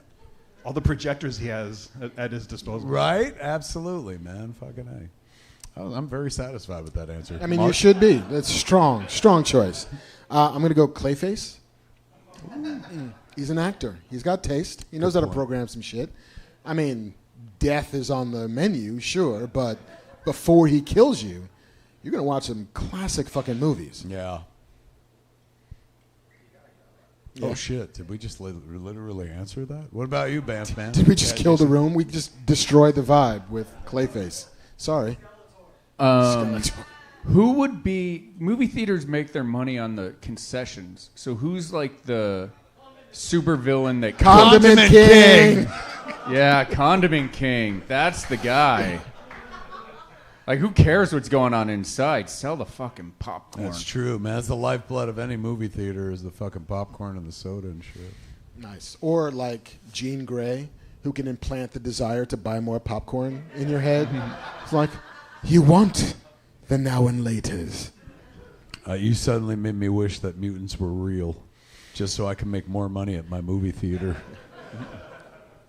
What do we think, man? Spider-Man, what is it called? Brand New Day? No. Brand New Day? Yeah. Is that Jean Grey? Probably. Gotta be, right? What are we fucking around with? So they're going to build the entire X-Men universe in the MCU around her, from what I'm understanding. Which I'm all for, because eventually we know what happens with her. Jean hits the iceberg and shit. So they got somewhere to go. They got a Thanos built in with their hero, for heaven's sakes. And that will mean we will see the third cinematic incarnation of the Dark Phoenix saga. Jesus. Yeah. Never thought we'd see it once, but we're going to see it three times minimum in my lifetime. Probably more than that. Well, listen, as the song goes, once, twice, 3 times a lady. That's true. And to be fair, like, they, in the MCU has been kind of doing Jean via Wanda for a while now. Mm-hmm. She kind of became their Dark Phoenix and stuff. So now they'll get to do actual Dark Phoenix. Yeah, they will. I can't wait. That fucking trailer looks so good, man. I'm so ready. When's that movie come out? July 31st. Just fucking live into that, man. This fucking dude. Once I see that, then I love that, man. Lay down in a fucking pine box. I'm ready to see Jesus after that and shit. And when I see Jesus, I'm going to be like, when I was at the bar the other night, I said, your dad should have done better. Yeah. He's like, I know, that's why you're here today. Excellent question. Give it up, man. You get these fucking tickets right here. And let's take this. What do we got? Let's show it off for camera. Are you talking shit about my dad? Yeah. Church of Phil. Oh. Church of Phil. Look at this. A That film dude. by Derwin DeLita. Is that the name? That's right, he's here. He created a cult by accident. There's your artwork, kids. Is this you with a beard?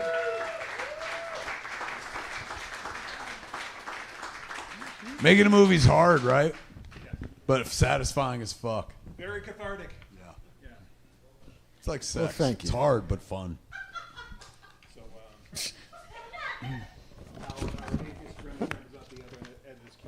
It's right there. Done and done. It looks like a movie ticket. That's right. Ha! Smart plan. Give it up for him, ladies and gentlemen. Church of Phil. Congrats, man. It's the name of the picture. Ba-ba-bam. We're out of shit to give away. We're out of fucking... We're out of show. Out of show. Fuck. Sadly, that was the last Scum and Villainy ever. Yeah. I hear they're burning it to the ground after we're done. I know. Fucking never to be happening again. Kids, you have a good time this evening?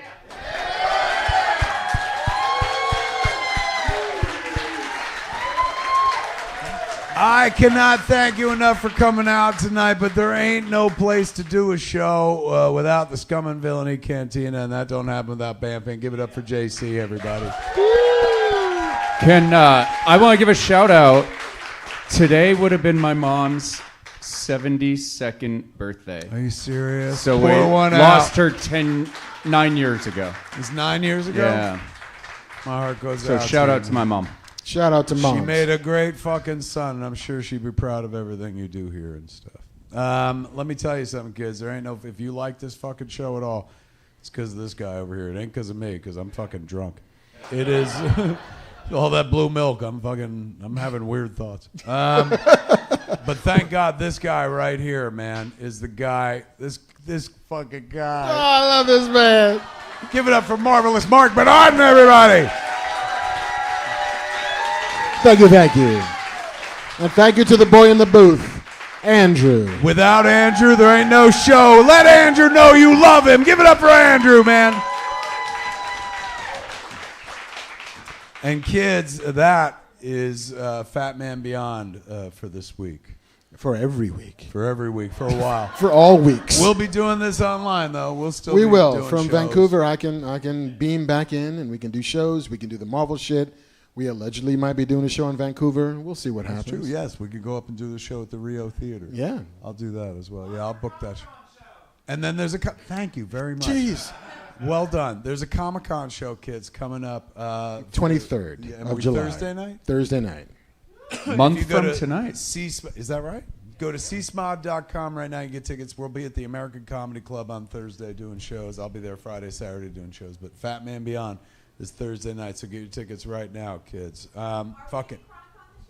Are we getting Chronicon this year? What a great question. We are not. We're going to wait until 2027 because we did the cruise this year. So we're going to alternate Chronicon, cruise, rather than do 2 in 1 year. So 2027, and it's looking East Coasty. We're going to leave the Illinois area. I think we're going to head toward Pennsylvania. So more when I know it and stuff like that. Thank you for asking. Meanwhile, kids, today, right now, when you get up in the morning, if you're awake, go to a local comic shop, pick up Bizarro #2.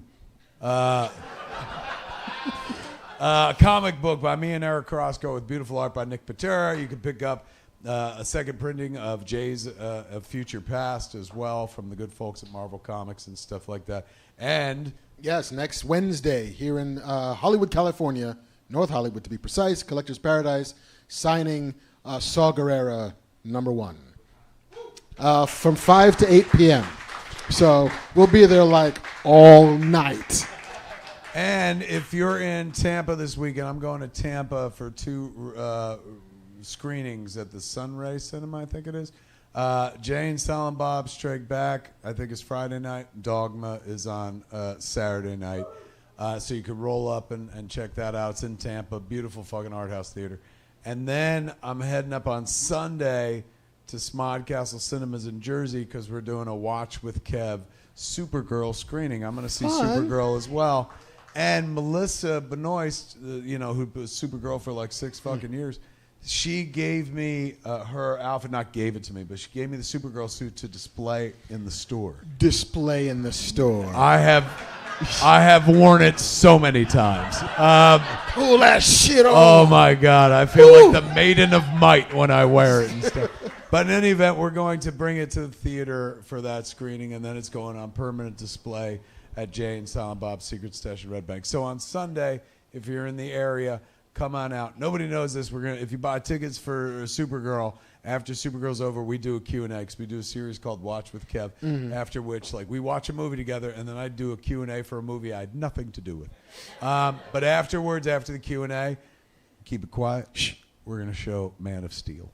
What? So you could see 2 different super movies that night, man. One for free, and the other is just one you got to pay for, and the other is a freebie that comes along with it. Come on out to Smodcastle Cinemas, kids, Atlantic Highlands, New Jersey. That's on Sunday. Shy of that, did you have a good time this evening?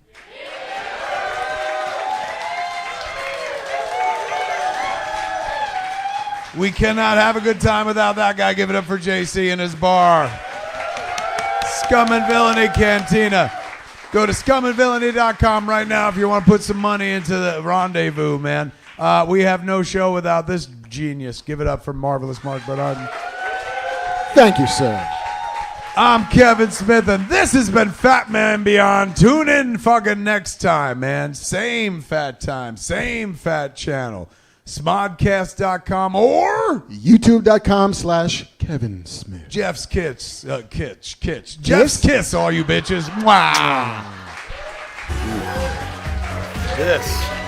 Yeah. Greetings, everybody, and welcome to the AKA Ask Kev Anything. Every saga has a 10-year anniversary, ladies and gentlemen, and this is what happens when Jay and Silent Bob get old. I'm Kevin Smith. Kissing you!